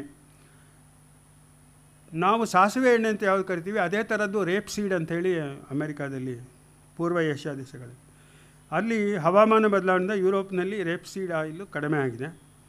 ತಾಳೆ ಎಣ್ಣೆ ಉತ್ಪಾದನೆ ಶೇಕಡ 3% ಇಳುವರಿ ಕಡಿಮೆ ಆಗಿದೆ. ಹೀಗಾಗಿ 25 ದಶಲಕ್ಷ ಮೆಟ್ರಿಕ್ ಟನ್ ಇಳಿಕೆಯಾಗುವ ಅಂದಾಜು ಮಾಡಲಾಗಿದ್ದು, ಇಂಡೋನೇಷ್ಯಾ ಸೇರಿದಂತೆ ಹಲವು ದೇಶಗಳ ರಫ್ತಿನ ಮೇಲೆ ಮಿತಿ ಕನಿಷ್ಠ ಬೆಲೆ ನಿಷೇಧದಿಂದ ಬೆಲೆ ಹೆಚ್ಚಿದೆ. ಇವತ್ತು ಕೂಡ ಭಾರತದಲ್ಲಿ ಖಾದ್ಯ ತೈಲದ ಬೆಲೆ ತುಂಬ ಹೆಚ್ಚಿದೆ. ಅದರ ಮೇಲೆ ವಿಧಿಸ್ತಕ್ಕಂಥ ಆಮದು ಶುಲ್ಕವನ್ನು ಸರ್ಕಾರ ಕಡಿಮೆ ಮಾಡಿದೆ. ಅದು ಎಷ್ಟು ಮಟ್ಟಿಗೆ ಪರಿಣಾಮ ಬೀಳುತ್ತೆ ಅಂದರೆ ಈಗ ಕೇವಲ 50 ರೂಪಾಯಿಗಳಲ್ಲಿ ಹೆಚ್ಚಿದಂಥ ಎಣ್ಣೆ ಬೆಲೆ ಇವಾಗ 10 ರೂಪಾಯಿನಲ್ಲಿ ಕಡಿಮೆ ಆಗ್ತಾಯಿದೆ. 2 ಕಂತುಗಳಲ್ಲಿ ಒಂದು 10, ಒಂದು 15, 25 ಕಡಿಮೆ ಆಗಿದೆ. 100 ಜಾಸ್ತಿ ಆಗಿತ್ತು, 25 ಕಡಿಮೆ ಆಗಿದೆ. ರಷ್ಯಾ ವಿಧಿಸಿರುವ ವ್ಯಾಪಾರ ನಿರ್ಬಂಧಗಳು.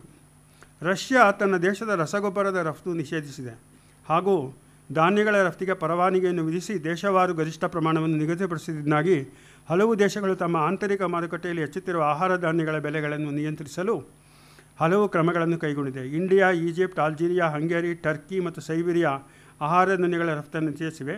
ಅರ್ಜೆಂಟೈನಾ ಮತ್ತು ಇಂಡೋನೇಷ್ಯಾ ರಫ್ತು ತೆರಿಗೆ ವಿಧಿಸಿದೆ. ಇದ್ರ ಜೊತೆಗೆ ಏನಾಯಿತು ಅಂತಂದರೆ ಮುಕ್ತ ವ್ಯಾಪಾರ ಇದ್ದರೆ ಏನಾಗುತ್ತೆ, ಒಂದು ಕಡೆ ಕೊರತೆ ಇರೋದು ಇನ್ನೊಂದು ಕಡೆಗೆ ಸರಬರಾಜಾಗುತ್ತೆ. ಮಾರುಕಟ್ಟೆಯ ಬಲಗಳು ಅವುಗಳನ್ನು ಅಲ್ಲಿಗೆ ತೊಗೊಂಡು ಹೋಗ್ತಾನೆ. ಆದರೆ ಈ ಯುದ್ಧ ಶುರು ಆದಾಗ ಅಂತಾರಾಷ್ಟ್ರೀಯ ವ್ಯಾಪಾರ, ಬ್ಯಾಂಕಿಂಗ್ ವ್ಯವಹಾರ ಮತ್ತು ವಿಶ್ವ ವ್ಯಾಪಾರದ ಮೇಲೆ ಕೆಲವು ನಿಬಂಧನೆಗಳನ್ನು ಬ್ಯಾಂಕ್ಗಳ ಮೇಲೆ ನಿರ್ಬಂಧಗಳನ್ನು ವಿಧಿಸುವ ಮೂಲಕ ಜಾರಿಗೆ ತಂತು. ಅದು ಯಾವುದು ಅಂತಂದರೆ Swift, society for world wide financial telecommunication, ವಿಶ್ವವ್ಯಾಪಿ ವಿತ್ತೀಯ ದೂರ ಸಂವಹನ ಸಂಘ, ರಷ್ಯಾ ಮತ್ತು ಬೈಲಾರಷ್ಯಾದ ಸದಸ್ಯರ ಮೇಲೆ ವಿಧಿಸಿದ ನಿರ್ಬಂಧದ ಪರಿಣಾಮಗಳು. ಸ್ವಿಫ್ಟ್ ಬೆಲ್ಜಿಯಂ ದೇಶದಲ್ಲಿ ಮೂಲ ಕಚೇರಿ ಹೊಂದಿರುವ ವಿತ್ತೀಯ ಸಂಬಂಧಿತ ಸಂದೇಶಗಳನ್ನು ತನ್ನ ಸದಸ್ಯರ ನಡುವೆ ರವಾನಿಸುವ ಸೇವೆ ಒದಗಿಸುವ ಸಹಕಾರಿ ಸಂಸ್ಥೆ. ಪ್ರಸ್ತುತ 200ಕ್ಕೂ ಹೆಚ್ಚು ದೇಶದ 11,000ಕ್ಕೂ ಹೆಚ್ಚು ಬ್ಯಾಂಕಿಂಗ್ ಮತ್ತು ಪ್ರತಿಭೂತಿ ಸಂಸ್ಥೆಗಳು ಹಾಗೂ ಪ್ರತಿಭೂತಿ ಮಾರುಕಟ್ಟೆಯ ಅಧೋರಚಕರು ಸದಸ್ಯರಾಗಿ ಈ ಸೇವೆಯನ್ನು ಬಳಸಿಕೊಳ್ತಿದ್ದಾರೆ.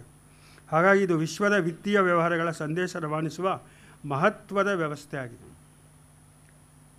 ಯುದ್ಧ 24ನೇ ತಾರೀಕು ಶುರುವಾಯಿತು. 26/2/22ರಂದು ಯುರೋಪಿಯನ್ ಒಕ್ಕೂಟ, ಕೆನಡಾ ಮತ್ತು ಅಮೆರಿಕ ಸಂಯುಕ್ತ ಸಂಸ್ಥಾನ ಜಂಟಿ ಹೇಳಿಕೆಯಲ್ಲಿ ಯುಕ್ರೇನ್ ಸಂಘರ್ಷದ ಕಾರಣ ನೀಡಿ ರಷ್ಯಾದ 7 ಬ್ಯಾಂಕ್ಗಳನ್ನು ಮತ್ತು ಬೈಲಾರಷ್ಯಾದ 3 ಸಂಸ್ಥೆಗಳನ್ನು ಸ್ವಿಫ್ಟ್ ವ್ಯವಸ್ಥೆಯಿಂದ ಅಮಾನತುಗೊಳಿಸುವುದಾಗಿ ಪ್ರಕಟಿಸಿತು. ಯುರೋಪಿಯನ್ ಒಕ್ಕೂಟದ ಅಧ್ಯಕ್ಷರು ರಷ್ಯಾದ ಅತಿದೊಡ್ಡ ಬ್ಯಾಂಕ್ ಆದ spur bank, plus credit bank ಮತ್ತು ಮಾಸ್ಕೋ ಮತ್ತು ರಷ್ಯನ್ ಅಗ್ರಿಕಲ್ಚರ್ ಬ್ಯಾಂಕ್ಗಳಿಗೂ 4 ಮೇ 2022ರಿಂದ ಅಮಾನತನ್ನು ವಿಸ್ತರಿಸುವುದಾಗಿ ನಂತರ ಪ್ರಕಟಿಸಿದರು. ಈ ಅಮಾನತಿನ ಪರಿಣಾಮ ಏನು ಅಂದರೆ, ಈ ಬ್ಯಾಂಕುಗಳು ತಮ್ಮ ಗ್ರಾಹಕರ ಪರವಾಗಿ ಈ ವ್ಯವಸ್ಥೆಯಲ್ಲಿರುವ ಇತರ ಸದಸ್ಯ ಬ್ಯಾಂಕುಗಳಿಗೆ ಪಾವತಿ ನಿರ್ದೇಶನಗಳನ್ನು ಕಳಿಸಲು ಹಾಗೂ ಅವರಿಂದ ಪಾವತಿ ನಿರ್ದೇಶನಗಳನ್ನು ಸ್ವೀಕರಿಸಲು ಆಗುವುದಿಲ್ಲ. ನೀವು ಕಳಿಸಿದ ರಫ್ತು ಮಾಡಿದ ವಸ್ತುಗೆ ನಿಮಗೆ ಬರಬೇಕಂತ ಹಣ ಬರಲ್ಲ, ಅಥವಾ ನೀವು ತರಿಸ್ಕೊಂಡ ವಸ್ತುಗೆ ಹಣ ಪಾವತಿ ಮಾಡೋಕ್ಕೆ ಆಗಲ್ಲ. ಇದರಲ್ಲಿ ಬಹಳ ಮುಖ್ಯವಾಗಿ ಇದು ಯಾಕೆ ತೊಂದರೆ ಬರುತ್ತೆ ಅಂತಂದರೆ, ಜಗತ್ತಿನ ಅಂತಾರಾಷ್ಟ್ರೀಯ ವ್ಯಾಪಾರದಲ್ಲಿ 40% ವ್ಯಾಪಾರ $ನಲ್ಲಿ ಮಾತ್ರ ನಡೆಯುತ್ತೆ. ಸುಮಾರು ಒಂದು 30% ಯೂರೋನಲ್ಲಿ ನಡೆಯುತ್ತೆ. ಯಾಕೆಂದರೆ ಯುರೋಪ್ ನಡುವೆ ನಡೆಯುತ್ತೆ ವ್ಯವಹಾರ. ಬೇರೆ ಎಲ್ಲ 1%, 2% ರೆಮ್ನಬಿ. ನೀವೆಲ್ಲ ಓದಿರ್ತೀರ ಪೇಪರಲ್ಲಿ, ಭಾರತೀಯ ರಿಸರ್ವ್ ಬ್ಯಾಂಕು ಇತ್ತೀಚೆಗೆ ಒಂದು ಕೊಡ್ತು, ನಾವು ಭಾರತದಿಂದ ಯಾವುದೇ ರಫ್ತುಗಳನ್ನು ರೂಪಾಯಿಗಳಲ್ಲಿ ಕಳಿಸಬಹುದು ಅಂತೇಳಿ. ಆದರೆ ನೀವು ರೂಪಾಯಿಗಳನ್ನು ಅವರು ಕೊಡಬೇಕು ಅಂತಂದರೆ ನೀವು ರಫ್ತು ನಿಮ್ಮ ಆಮದಿಗಿಂತ ಜಾಸ್ತಿ ಇದ್ದರೆ ನಿಮಗದು ಅನುಕೂಲ. ಯಾಕೆಂತಂದರೆ ರೂಪಾಯಿಗೆ ಬೇಡಿಕೆ ಹೆಚ್ಚಾಗುತ್ತೆ, ರೂಪಾಯಿ ಬೆಲೆ ಅಂತಾರಾಷ್ಟ್ರೀಯ ಮಾರುಕಟ್ಟೆಯಲ್ಲಿ. ಆದರೆ ನಿಮ್ಮ ರಫ್ತು ಆಮದಿಗಿಂತ ಕಡಿಮೆ ಇದ್ದರೆ, ಆಮದು ರಫ್ತಿಗಿಂತ ಜಾಸ್ತಿ ಇದ್ದರೆ, ನೀವು ಬೇರೆ ಎಲ್ಲಿಂದ ರಫ್ತು ಮಾಡ್ಕೊಳ್ತೀರಾ ಆ ದೇಶದ ಚಲಾರ್ಥವನ್ನು ನೀವು ಮಾರುಕಟ್ಟೆಯಲ್ಲಿ ಕೊಂಡ್ಕೊಳ್ಬೇಕಾಗುತ್ತೆ. ಒಂದು. ಎರಡನೇದೇನು ಅಂತಂದರೆ, ನಾವು ಯಾತಕ್ಕೆ ಇಷ್ಟು ಜಗತ್ತಿನ ವ್ಯಾಪಾರದಲ್ಲಿ ಎಲ್ಲನೂ US$ ಯಾಕಿದೆ ಅಂತಂದರೆ, ಅದು ಸ್ಥಿರತೆ ಇದೆ. ಅದು ದೀರ್ಘಕಾಲೀನ ಒಪ್ಪಂದಗಳಲ್ಲಿ ನಾನು ಸರಕನ್ನು ಸರಬರಾಜು ಮಾಡಬೇಕಾದ್ರೆ ನನಗೆ ನನ್ನ ಖರ್ಚು ವೆಚ್ಚಗಳನ್ನು ತೂಗಿಸೋದು ಹಣ ನನಗೆ ಬರುತ್ತಾ, ನಾನು ಆ ಕರೆನ್ಸಿನಲ್ಲಿ ತೊಗೊಂಡ್ರೆ, ಆ ಚಲಾರ್ಥದಲ್ಲಿ ತೊಗೊಂಡ್ರೆ ಅನ್ನೋದನ್ನು ನಂಬಿಕೆ ಒಂದು. ಅದಿಲ್ಲದೆ ಹೋದರೆ ಆಗೋದೇ ಇಲ್ಲ. ಅದೇ ಥರ ಇವಾಗ ನಾವು ರಷ್ಯಾ ಕಟಬಾಕಿದಾರನಾಗಿದೆ ಅಂತ ಹೇಳಿದ್ವಲ್ಲ, 80% 80% ಸಾಲ ನೀಡಿಕೆ ಇದೆಯಲ್ಲ, ಅದೆಲ್ಲನೂ US$ ಇರೋದು.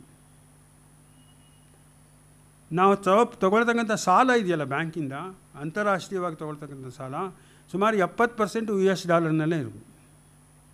ಹಾಗಾಗಿ ಯಾರು ಆ ಸಾಲ ತೀರಿಸ್ಬೇಕಾದ್ರೂ ನಾನು US$ ಖರೀದಿ ಮಾಡಲೇಬೇಕು, US$ ಬೇಡಿಕೆ ಆಗಲೇಬೇಕು.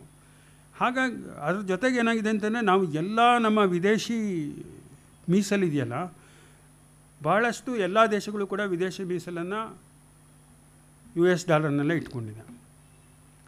US$ ಇಟ್ಕೊಂಡಿದ್ದರೆ ನೀವು US ಟ್ರೆಜರಿ ಬಾಂಡ್ಸ್ನ ಪರ್ಚೇಸ್ ಮಾಡಿದ್ದೀರಾ ಅಥವಾ US ಬ್ಯಾಂಕುಗಳಲ್ಲಿ ಠೇವಣಿಗಳಾಗಿಟ್ಟಿದ್ದೀರಾ. ಹಾಗಾಗಿ ಅದಕ್ಕೆ ಜಗತ್ತಿನಲ್ಲಿ US$ ಅದಕ್ಕೆ ಬದಲಿ ವ್ಯವಸ್ಥೆ ಒಂದು ಮಾಡಬೇಕು ಅಂಥೇಳಿ, ಬಹುಶಃ ಯೂರೋ ಆಗ್ಬೋದು ಅಂಥೇಳಿ ತುಂಬ ಪ್ರಯತ್ನಗಳು ನಡೆದವು, ಆದರೆ ಆಗಲಿಲ್ಲ. ಇವತ್ತು ಅಮೆರಿಕಾದೇನು ಅಂತಲೇ ಅತ್ಯಂತ ದೊಡ್ಡ ಸಾಲಗಾರ ದೇಶ ಯಾವುದು ಅಂತಂದರೆ ಅಮೆರಿಕಾನ, ಆಯಿತಾ. ಆದರೆ ಅವರು ಒಟ್ಟು ಉತ್ಪಾದನೆಯಲ್ಲಿ ಅವ್ರು ಮಾಡ್ತಕ್ಕಂಥ ರಫ್ತಿದೆಯಲ್ಲ, ಅದು ಭಾಳ ಕಡಿಮೆ. ಅವರು ಬೇರೆ ದೇಶಗಳ ಮೇಲೆ ಅವಲಂಬನೆ ಆಗೇ ಇಲ್ಲ. ಅವರು ಎಲ್ಲನೂ ಆಂತರಿಕ ಮಾರುಕಟ್ಟೆಯಲ್ಲೇ ಭಾಳಷ್ಟು ಬೇಡಿಕೆ ಇದೆ. ಹಾಗಾಗಿ ಅವರು ಬೇರೆ ಇದರಿಂದ ತಗೊಳ್ಬೇಕಾದ ಅವಶ್ಯಕತೆ ಕಡಿಮೆ. ಈ ಕ್ರಮದಿಂದಾಗಿ ರಷ್ಯಾದ ಅರ್ಥವ್ಯವಸ್ಥೆ ಮೇಲೆ 5% ಕುಗ್ಗುವುದೆಂದು ರಷ್ಯಾದ ಮಾಜಿ ಅರ್ಥ ಸಚಿವ ಅಭಿಪ್ರಾಯಪಟ್ಟಿದ್ದಾರೆ. ಅದು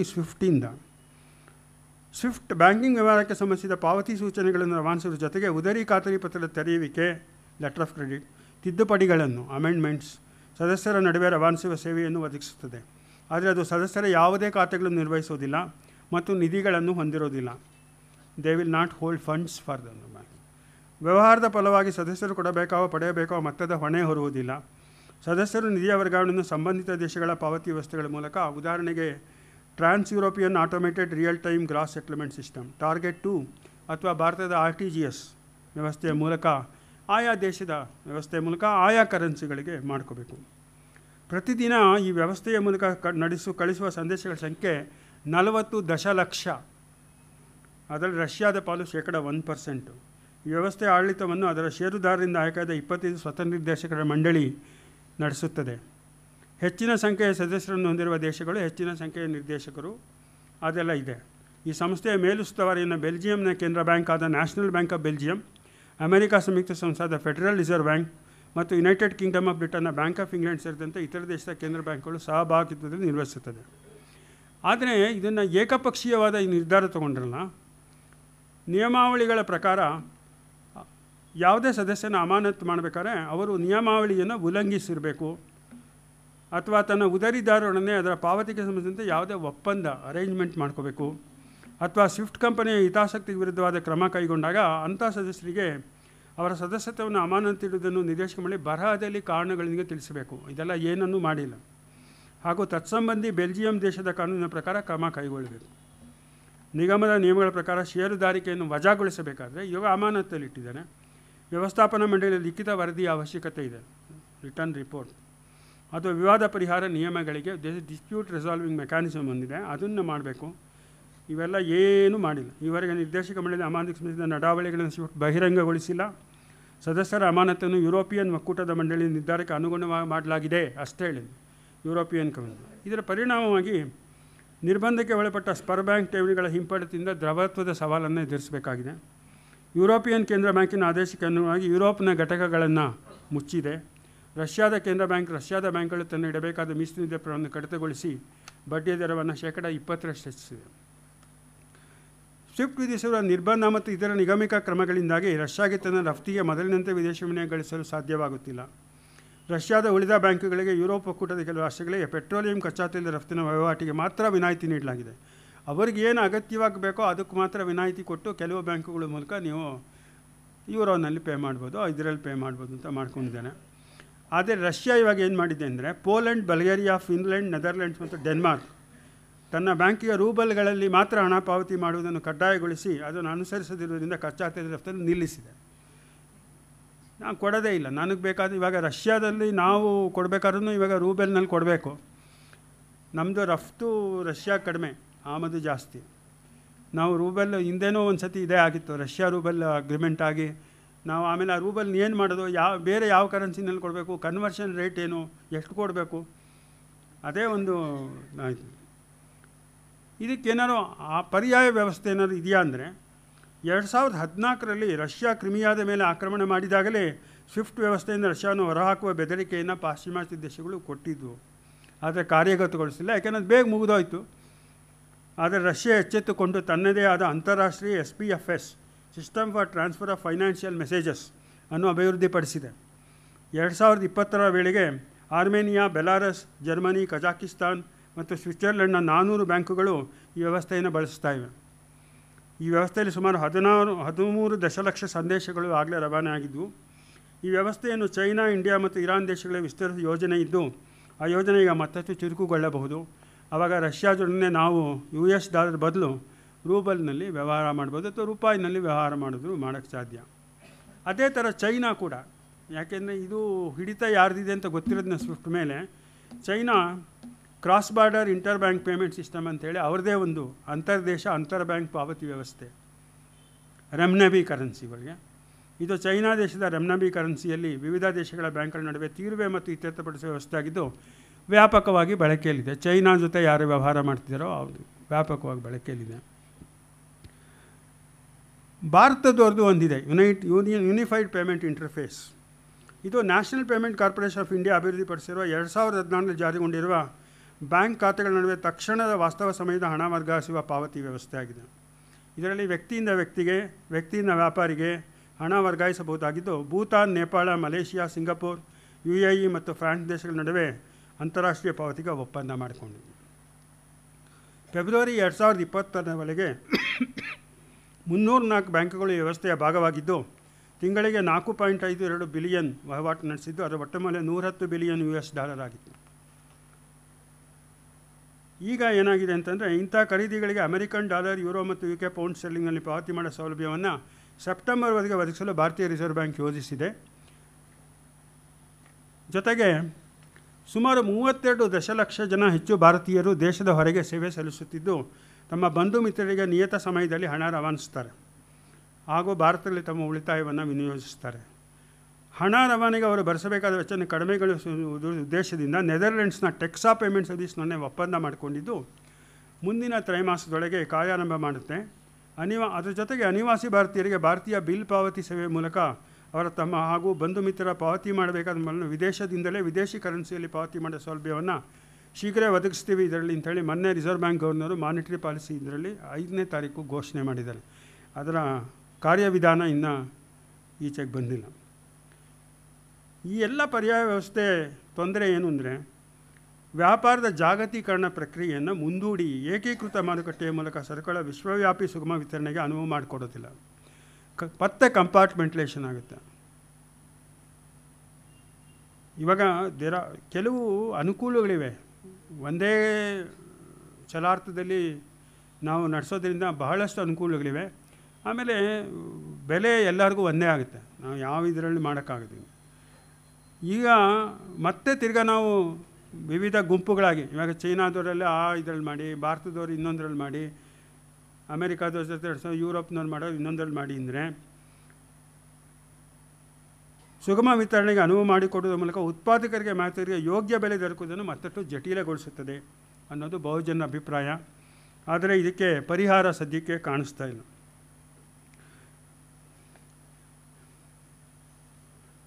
ಪ್ರವರ್ಧಮಾನಕ್ಕೆ ಬರುತ್ತಿರುವ ಮಾರುಕಟ್ಟೆ ಅಭಿವೃದ್ಧಿಶೀಲ ರಾಷ್ಟ್ರಗಳು.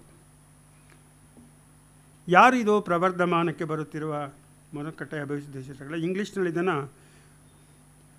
Emerging markets with developing economies, developing Nations ಅಂತ. ಇದು ಬಹಳಷ್ಟು ಜನ ಬೇರೆ ಬೇರೆ ಥರದಲ್ಲಿ ಕೆಲವು ರಾಷ್ಟ್ರಗಳನ್ನು ವಿಂಗಡಿಸಿದ್ದಾರೆ. ನಾನು ಮುಖ್ಯವಾಗಿ ಅಂತಾರಾಷ್ಟ್ರೀಯ ಹಣಕಾಸು ನಿಧಿ IMF, ಇಂಟರ್ನ್ಯಾಷನಲ್ ಮಾನಿಟರಿ ಫಂಡ್, ಅವರು ಗುರುತಿಸಿರೋ ಪ್ರಕಾರಗಳನ್ನು ತೊಗೊಂಡಿದ್ವಿ. ಅವರೇನು ಮಾಡ್ತಾರೆ ಅಂತಂದರೆ, ಅಡ್ವಾನ್ಸ್ಡ್ ಎಕಾನಮೀಸ್ 40 ಕಂಟ್ರಿಗಳನ್ನು ಅವರು ಅಡ್ವಾನ್ಸ್ಡ್ ಎಕಾನಮೀಸ್ ಅಂತ ಪರಿಗಣಿಸ್ತಾರೆ. ಯಾವುದ್ರ ಮೇಲೆ ಮಾಡ್ತಾರೆ? ಅವರ ಒಟ್ಟು ಸ್ಥೂಲ ದೇಶೀಯ ಉತ್ಪಾದನೆ, ತಲಾ ಆದಾಯ ಮತ್ತು ವಿಶ್ವ ಮಾರುಕಟ್ಟೆಯಲ್ಲಿ ಅವರ ಪಾತ್ರ ಮಾಡಿ 40 ದೇಶಗಳು ಅಡ್ವಾನ್ಸ್ಡ್ ಎಕಾನಮೀಸ್ ಅಂತ ಮಾಡ್ತಾರೆ. ಉಳಿದ 40 ದೇಶಗಳು ನೆಕ್ಸ್ಟ್ 40 GDPನಲ್ಲಿ ತೊಗೊಂಡು ಆ 40 ದೇಶಗಳನ್ನು 5 ಪ್ಯಾರಾಮೀಟರ್ನ ಮಾನದಂಡಗಳ ಪ್ರಕಾರ ಅದಕ್ಕೆ ಅಂಕಗಳನ್ನು ಕೊಡ್ತಾರೆ. ಆ ಅಂಕಗಳಲ್ಲಿ ಅತಿ ಹೆಚ್ಚು ಅಂಕ ಬಂದ 20 ದೇಶಗಳನ್ನು ಪ್ರವರ್ಧಮಾನಕ್ಕೆ, ಅದು 10 ವರ್ಷದ ಅವಧಿಯ, ಇದು 2010ರಿಂದ 2020 ಅವಧಿಯಲ್ಲಿ ಅವರ 4 ಇದು ಒಂದು ನಮ್ಮ ಮಾತ್ರ ಸ್ಥೂಲ ಆಂತರಿಕ ಉತ್ಪನ್ನ, ನಾಮಿನಲ್ GDP, ಜನಸಂಖ್ಯೆ, ತಲಾ ಸ್ಥೂಲ ಆಂತರಿಕ ಉತ್ಪನ್ನ, ಪರ್ ಕ್ಯಾಪಿಟಾ GDP, ವಿಶ್ವ ವ್ಯಾಪಾರದಲ್ಲಿ ಪಾಲು, ಹಾಗೂ ಬೇರೆ ದೇಶದಿಂದ ಪಡೆದ ಸಾಲ ಎಷ್ಟಿದೆ, ಟೋಟಲ್ ಇನ್ವೆಸ್ಟ್ಮೆಂಟ್, ಇಂಟರ್ನ್ಯಾಷನಲ್ ಡೆಟ್. ಅದಕ್ಕೆ ಪ್ರತಿಯೊಂದಕ್ಕೂ ಒಂದು ಮಾನದಂಡ ಇದೆ. 0.40, 0.15 ಅದರಿಂದ ಮಲ್ಟಿಪ್ಲೈ ಮಾಡಿ ಅದನ್ನು ಇದು ಮಾಡಿ ಅದರಲ್ಲಿ ಹೈಯೆಸ್ಟ್ ಬಂದು 20 ಕಂಟ್ರಿಗಳನ್ನು ಪರಿಗಣಿಸ್ತಾರೆ. ಅದರಲ್ಲಿ 20 Argentina, Brazil, Chile, China, Colombia, Egypt, Hungary, India, Indonesia, Iran, Malaysia, Mexico, Philippines, Poland, Russia, Saudi Arabia, ದಕ್ಷಿಣ ಆಫ್ರಿಕಾ, ಟರ್ಕಿ, ಥಾಯ್ಲೆಂಡ್, ಇಷ್ಟು ದೇಶಗಳಿವೆ. ಇವರು 3 ತಿಂಗಳಿಗೊಮ್ಮೆ, ಪ್ರತಿ 3 ತಿಂಗಳಿಗೊಮ್ಮೆ ಏಪ್ರಿಲ್, ಜುಲೈ ಮತ್ತು ಅಕ್ಟೋಬರ್ ತಿಂಗಳಲ್ಲಿ 3 ತಿಂಗಳ ಜಾಗತಿಕ ಆರ್ಥಿಕ ಬೆಳವಣಿಗೆಗಳನ್ನು ಗಣನೆಗೆ ತೆಗೆದುಕೊಂಡು ಪ್ರಸ್ತುತ ವರ್ಷದ ಮತ್ತು ಮುಂದಿನ ವರ್ಷದ ಜಾಗತಿಕ ಆರ್ಥಿಕ ಬೆಳವಣಿಗೆ ಮುನ್ನೋಟವನ್ನು ಪ್ರಕಟಿಸ್ತಾರೆ. ಅವರು ಫೆಬ್ರವರಿ ಕೊನೆಯ ವಾರದಲ್ಲಿ ಆರಂಭವಾದ ಯುಕ್ರೇನ್ ಮತ್ತು ರಷ್ಯಾದ ನಡುವಣ ಸಮರವು ಜಾಗತಿಕ ಸರಕು ಮಾರುಕಟ್ಟೆಯ ಮೇಲೆ ಬೀರುವ ಪರಿಣಾಮವನ್ನು ಪರಿಗಣಿಸಿ ಜಾಗತಿಕ ಬೆಳವಣಿಗೆಯ ಅಂದಾಜನ್ನು ವರ್ಷ 2022ಕ್ಕೆ 3.6ನಿಂದ 3.2ಗೆ ಮತ್ತು 2023 ವರ್ಷಕ್ಕೆ 3.6ರಿಂದ 2.9ಕ್ಕೆ ಇಳಿಸಿದೆ. ಅಂದರೆ ಒಂದು 0.4%, ಇನ್ನೊಂದು 0.7%. ನಮಗೆ ಇದು ಈ 0.4, 0.7 ಅಂದರೆ ಇದೇನು ನಮಗೆ ಕಲ್ಪನೆ ಮಾಡ್ಕೊಳ್ಳೋಕ್ಕಾಗಲ್ಲ. ಏನಾಗುತ್ತೆ 0.1% ಕಮ್ಮಿ ಆದರೆ ಏನಂತ 0.2% ಕಮ್ಮಿ ಆಗುತ್ತೆ. ನಾವು ರಿಸರ್ವ್ ಬ್ಯಾಂಕ್ನವ್ರು ಹೇಳಿದ್ರೆ ನಾವು ಅಂದ್ಕೊಡ್ತೀವಿ, ನಾವು 7.1ರಿಂದ 7ಕ್ಕೆ ತರ್ತೀವಿ GDP ಗ್ರೋತ್ ಅಂತ. ಆದರೆ ಈ GDP ಇದೆಯಲ್ಲ, ಇದು ಎಷ್ಟು ಅಗಾಧವಾದ್ದು ಅಂತಂದರೆ, ಇವಾಗ ಜಾಗತಿಕ GDP ತೊಗೊಂಡ್ರೆ ವರ್ಲ್ಡ್ GDP 2021ಕ್ಕೆ $93.86 ಟ್ರಿಲಿಯನ್ ಆಗಿದೆ ನಾಮಿನಲ್ GDP. 93.86 ಟ್ರಿಲಿಯನ್ ಅಂದರೆ 1 ಟ್ರಿಲಿಯನ್ ಅಂದರೆ 1 ಲಕ್ಷ ಕೋಟಿ.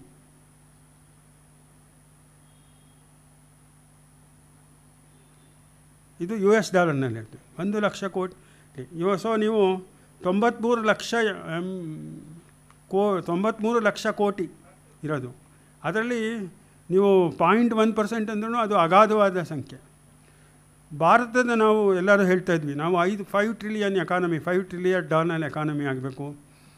ಇವಾಗ 2026ಕ್ಕೆ ಇಟ್ಕೊಂಡಿದ್ವಿ, ಕೋವಿಡ್ ಬಂದಿದ್ದರಿಂದ ಇವಾಗ ಮುಂದೆ ಹಾಕಿದ್ವಿ. ಭಾರತದ ಎಷ್ಟಪ್ಪ ಹಾಗೆ ನೋಡೋಕೆ ಹೋದ್ರಿ ಅಂದರೆ, ನಮ್ಮದು $3.53 ಟ್ರಿಲಿಯನ್ ಇವಾಗಿರೋದು. 2021ಕ್ಕೆ $3.53 ಟ್ರಿಲಿಯನ್ ಇದೆ. ಆದರೆ ಇದರ ತೊಂದರೆ ಏನು ಅಂತಂದರೆ, ಡಾಲರ್ $70 ಇದ್ದಾಗ 3.53 ಇರ್ಬೋದು. ಇವಾಗ ನಾಳೆ ಡಾಲರ್ $80 ಆಗೋದ್ರೆ ಈ 3.53 ಇರೋದು 10% ಕಮ್ಮಿ ಆಗ್ಬೋದು. ಇವಾಗ ನಾವು ಕೋವಿಡಿಂದಾಗಿ ನಾವು 2021ರಲ್ಲಿ ನಮ್ಮದು 6% ಕಡಿಮೆ ಆಯಿತು GDP. ರುಪಿ ಟರ್ಮ್ಸಲ್ಲೇ 6% ಕಡಿಮೆ ಆಯಿತು. ಈ ವರ್ಷ 7% ಇನ್ಕ್ರೀಸ್ ಆಗುತ್ತೆ ಅಂದರೆ ನಾವು 2020 ಲೆವೆಲಿಗೆ ಬರ್ತೀವಿ. ಯಾವುದು ರುಪಿ ಟರ್ಮ್ಸಲ್ಲಿ. ಡಾಲರ್ ಟರ್ಮ್ಸಲ್ಲಿ ನಾವು 10% ಕಳ್ಕೊಂಡ್ರೆ ಇವಾಗ ಹಿಂದಕ್ಕೆ ಹೋಗ್ತೀವಿ. ನಾವು 3.2ರಿಂದ $5 ಟ್ರಿಲಿಯನ್ ಬರೋದು, ನಾವು $3 ಟ್ರಿಲಿಯನ್ ಹೋಗೋದು. ಹಾಗಾಗಿ ಈ 0.6, 0.3, 0.7 ಅನ್ನೋದು ತುಂಬ ಅಗಾಧವಾದ ಸಂಖ್ಯೆಗಳು. ಯಾಕೆಂದರೆ 1,00,000 ಕೋಟಿ ಅಥವಾ ನೀವು ಹೇಳಿದರೆ 12 0 3 3 6 3 9 3 12 ಒಂದಕ್ಕೆ ಮೇಲೆ 12 0 ಹಾಕಿದ್ರೆ 1 ಟ್ರಿಲಿಯನ್. ಇದಕ್ಕೆ ಕಾರಣ ಚೈನಾ ಮತ್ತು ರಷ್ಯಾದಲ್ಲಿ ವರ್ಷದ 2ನೇ ತ್ರೈಮಾಸದಲ್ಲಿ ಆದ ಉತ್ಪಾದನೆಯ ಕಡಿತ, ತಗ್ಗಿದ ಅಮೆರಿಕದ ಗ್ರಾಹಕರ ಬೇಡಿಕೆ. ನಮ್ಗೆ ಅದೇ ಯೋಚನೆ ಇರೋದು. ಅಮೆರಿಕಾದಲ್ಲಿ ರಿಸೆಷನ್ ಆದರೆ ನಮಗೆ ತೊಂದರೆ ಆಗುತ್ತೆ. ಯಾಕೆಂದರೆ ನಾವು ಅಮೆರಿಕಕ್ಕೆ ಮಾಡೋ ರಫ್ತು ಅಮೆರಿಕಾದಿಂದ ತೊಗೊಳ್ಳೋದಕ್ಕಿಂತ ನಮ್ಮ ರಫ್ತು ಆಮದು ಕಡಿಮೆ ಅಮೆರಿಕಾಯಿಂದ. ಅದನ್ನು ಒಂದು ಚಿತ್ರ ಕೊಡಬೇಕು ಅಂತಂದರೆ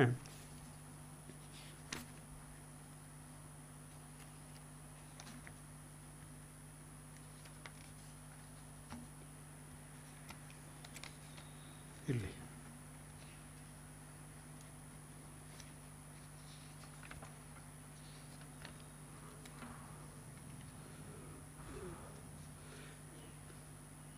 ಕೋವಿಡ್ ಪಿಡುಗಿನ ಮುಂದುವರೆ ಮತ್ತು ರಷ್ಯಾ ಮತ್ತು ಯುಕ್ರೇನ್ ಸಮರದ ಅಡ್ಡ ಪರಿಣಾಮಗಳ ಕಾರಣವನ್ನು ಪಟ್ಟಿ ಮಾಡಿದೆ.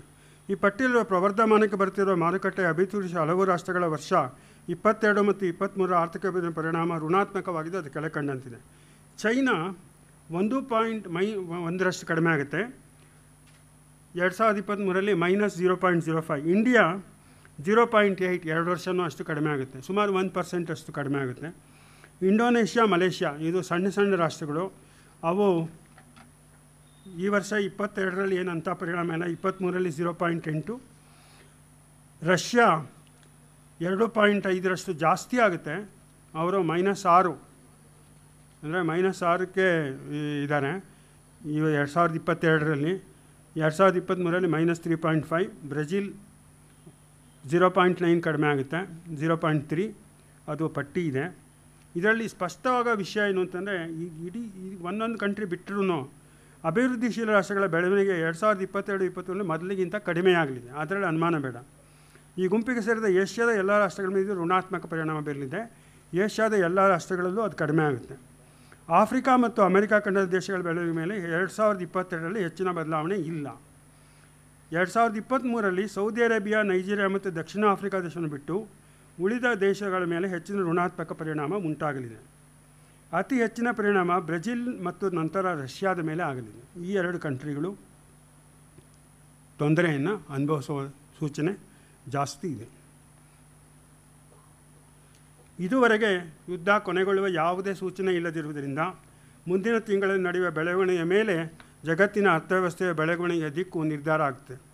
ಇದರ ಜೊತೆಗೆ ಜಾಗತಿಕ ಹಣದುಬ್ಬರ ಮುಂದುವರೆದು ಅರ್ಥವ್ಯವಸ್ಥೆಗಳಲ್ಲಿ 2022ರಲ್ಲಿ -6.6ಗೆ ಏರುವ ಅಂದಾಜಿರುವುದರಿಂದ ಅದನ್ನು ನಿಯಂತ್ರಿಸಲು ಆಯಾ ದೇಶದ ಕೇಂದ್ರ ಬ್ಯಾಂಕ್ಗಳು ಬಿಗಿ ಹಣಕಾಸು ನೀತಿಯನ್ನು ಅನುಸರಿಸಲು ನಿರ್ಧರಿಸಿದ್ದು, ಈಗಾಗಲೇ ಈ ವರ್ಷ ಬಡ್ಡಿ ದರವನ್ನು ಹಲವು ಬಾರಿ ಹೆಚ್ಚಿಸಿವೆ. ಇವಾಗ ಭಾರತದಲ್ಲಿ ಕೂಡ ಬಡ್ಡಿ ದರ ಕೋವಿಡ್ ಲೆವೆಲ್ ಅಂತ ನಾವು ಹೇಳ್ತೀವಿ, ಕೋವಿಡ್ ಮುಂಚೆ ಏನಿದ್ದು ಆ ಘಟ್ಟಕ್ಕೆ ಹೋಗಿದೆ.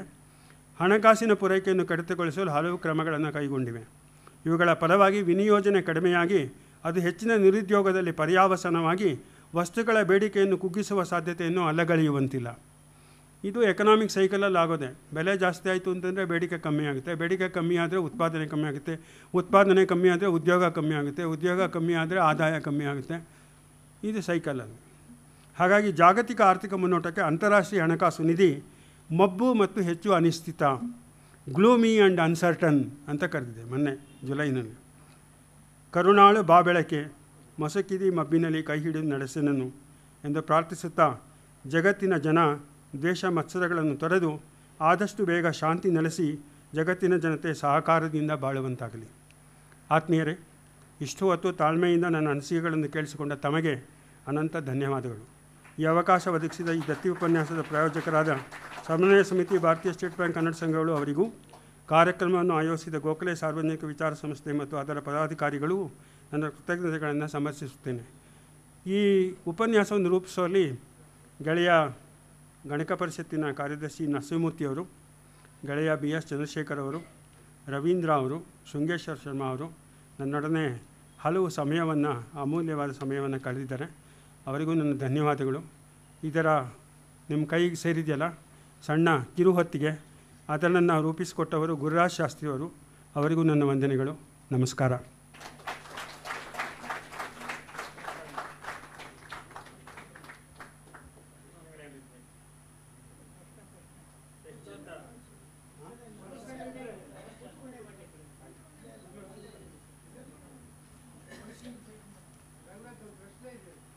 ಪ್ರಶ್ನೆ ಇದೆಯಾ ಸರ್? ಸರ್ ಸ್ವಲ್ಪ ಮುಂದೆ ಬಂದು ಕೇಳಿದ್ರೆ ಒಳ್ಳೆಯದು.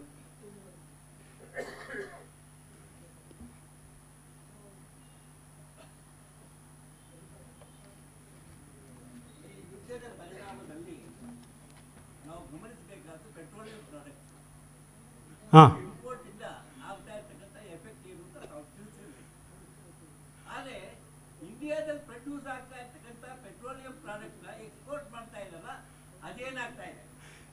ಸರ್ ಇದರಲ್ಲಿ ಒಂದು ವಿಷಯವನ್ನು ನಾವು ತಿಳ್ಕೊಬೇಕು. ನಾವು ಕಚ್ಚಾ ತೈಲ ಅಂತ ತೊಗೊಂಡು ಅದನ್ನು ಪರಿಷ್ಕರಿಸಿ ಪೆಟ್ರೋಲನ್ನು ರಫ್ತು ಮಾಡ್ತಾಯಿದ್ದೀವಿ. ಅದರಿಂದ ನಾವು ಹೆಚ್ಚು ಹಣ ಗಳಿಸ್ತಾ ಇದ್ದೀವಿ. ವಿ ಆರ್ ವ್ಯಾಲ್ಯೂ ಅಡಿಷನ್ ಮಾಡ್ತಾಯಿದ್ದೀವಿ. ನಾವು ನಮಗೆ ಕೊರತೆ ಇದೆ ಅಂತಲೇ ನಾವು ಕಚ್ಚಾ ತೈಲನ ಬಸ್ ತೊಗೊಳ್ಬೇಕಲ್ಲ, ಕಚ್ಚಾ ತೈಲಕ್ಕೆ ಬೆಲೆ ಕೊಡಲೇಬೇಕು.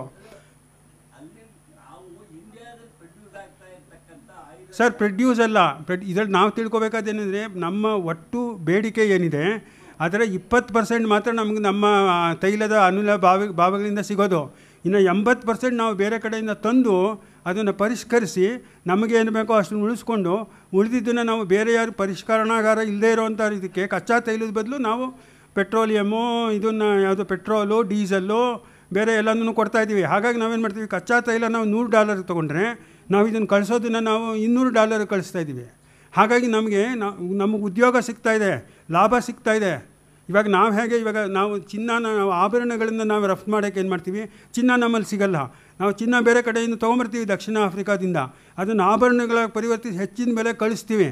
ಹಾಗಂದ್ಬಿಟ್ಟು ನಾವು ಇಲ್ಲ ನಾವು ಕಳ್ಸೋಕ್ಕಾಗಲ್ಲ ಅಂದರೆ ಅವಾಗ ನಮ್ಮ ಕಚ್ಚಾ ತೈಲ ನಾವು ತೊಗೊಳ್ದೇ ಹೋದರೆ ನಮಗೆ ಲಾಭ ಬರೋದೇ ಇಲ್ಲ.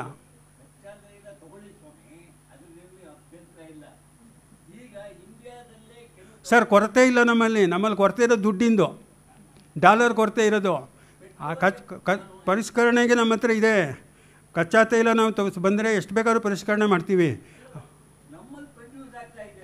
ಸರ್ ಸರ್ ಪ್ರೊಡ್ಯೂಸ್ ಅಂದರೆ ನಾನು ಹೇಳ್ತೇನೆ ಗೊತ್ತಾ ಸರ್, ಇವಾಗ ನೀವು ಕಚ್ಚಾ ತೈಲ ತರದೆ ಹೋದರೆ ನೀವು ಇದು ಸಿದ್ಧ ವಸ್ತು ಎಲ್ಲ ಆಗುತ್ತೆ.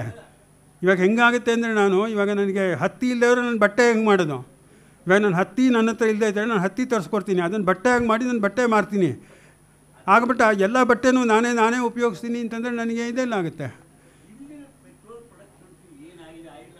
ಸರ್ ಇಲ್ಲ ಸರ್, ನಮ್ಮ ಪೆಟ್ರೋಲ್ ನೋಡಿ ಸರ್, ನಾವು ಕಲ್ಲಿದ್ದಲು ನಮ್ಮ ಹತ್ರ ಇದೆ ಸರ್, ಕಲ್ಲಿದ್ದಲಿದೆ, ಪೆಟ್ರೋಲ್ ಇಲ್ಲ ನಮ್ಮ ಹತ್ರ.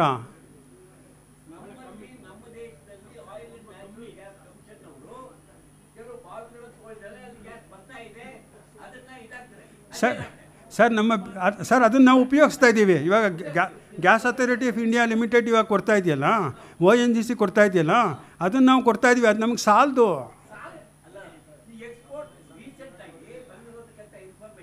ಇಲ್ಲ, ನಾವು ಗ್ಯಾಸ್ ಎಕ್ಸ್ಪೋರ್ಟ್ ಮಾಡ್ತಾ ಇಲ್ಲ ಸರ್. ಸರ್ ಅದಕ್ಕೆ ನಾವು ಇವಾಗ ಹಾಕಿದ್ವಲ್ಲ, ನೀವು ಅನಿರೀಕ್ಷಿತ ಅಪಾರ ಲಾಭದ ಮೇಲೆ ತೆರಿಗೆ ಹಾಕಿದ್ವಲ್ಲ, 1 ಲೀಟ್ರ್ $6 ಕೊಡಿ, $12 ಕೊಡಿ ಅಂತ. ಇಲ್ಲ ಹಾಕಿದ್ದಾರೆ.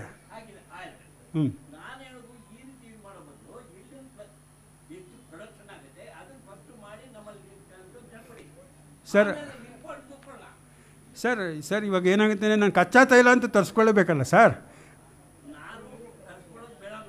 ಹಾಂ ಸರ್ ನಮ್ಮ ಕೊರತೆ ಇರೋದನ್ನೇ ನಾವು ಆಮದು ಮಾಡ್ಕೊಳ್ತಾ ಇರೋದು. ಸರ್ ಎಕ್ಸ್ಪೋರ್ಟ್ ಮಾಡಬೇಕು ಸರ್, ನಾನು ಹೇಳಿದ್ದು ಸರ್. ನನ್ನ ಪರಿಷ್ಕರಣಾ ಸಾಮರ್ಥ್ಯ ನನ್ನ ಬೇಡಿಕೆಗಿಂತ ಜಾಸ್ತಿ ಇದೆ.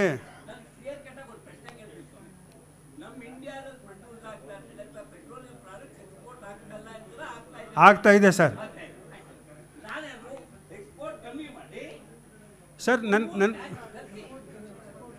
ಸರ್ ಹಾಗಲ್ಲ ಸರ್.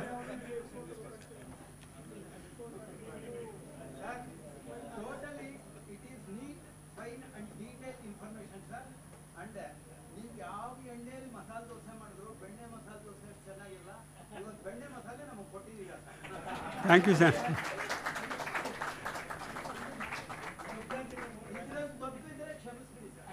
ಇಲ್ಲ ಸರ್.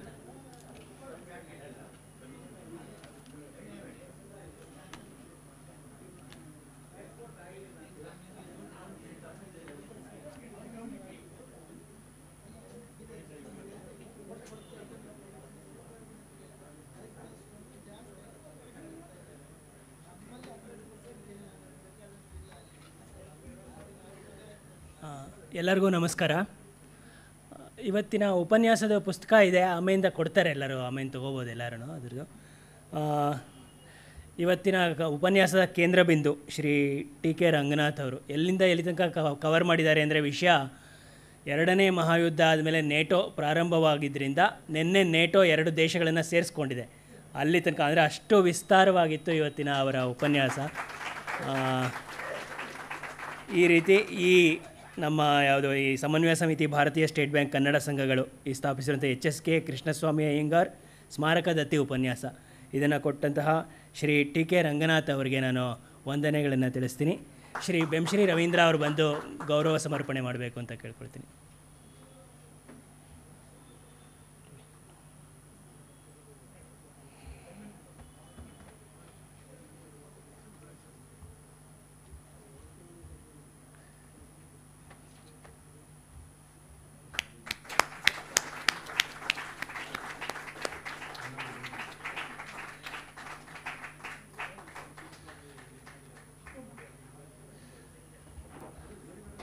ಧನ್ಯವಾದಗಳು ಸರ್.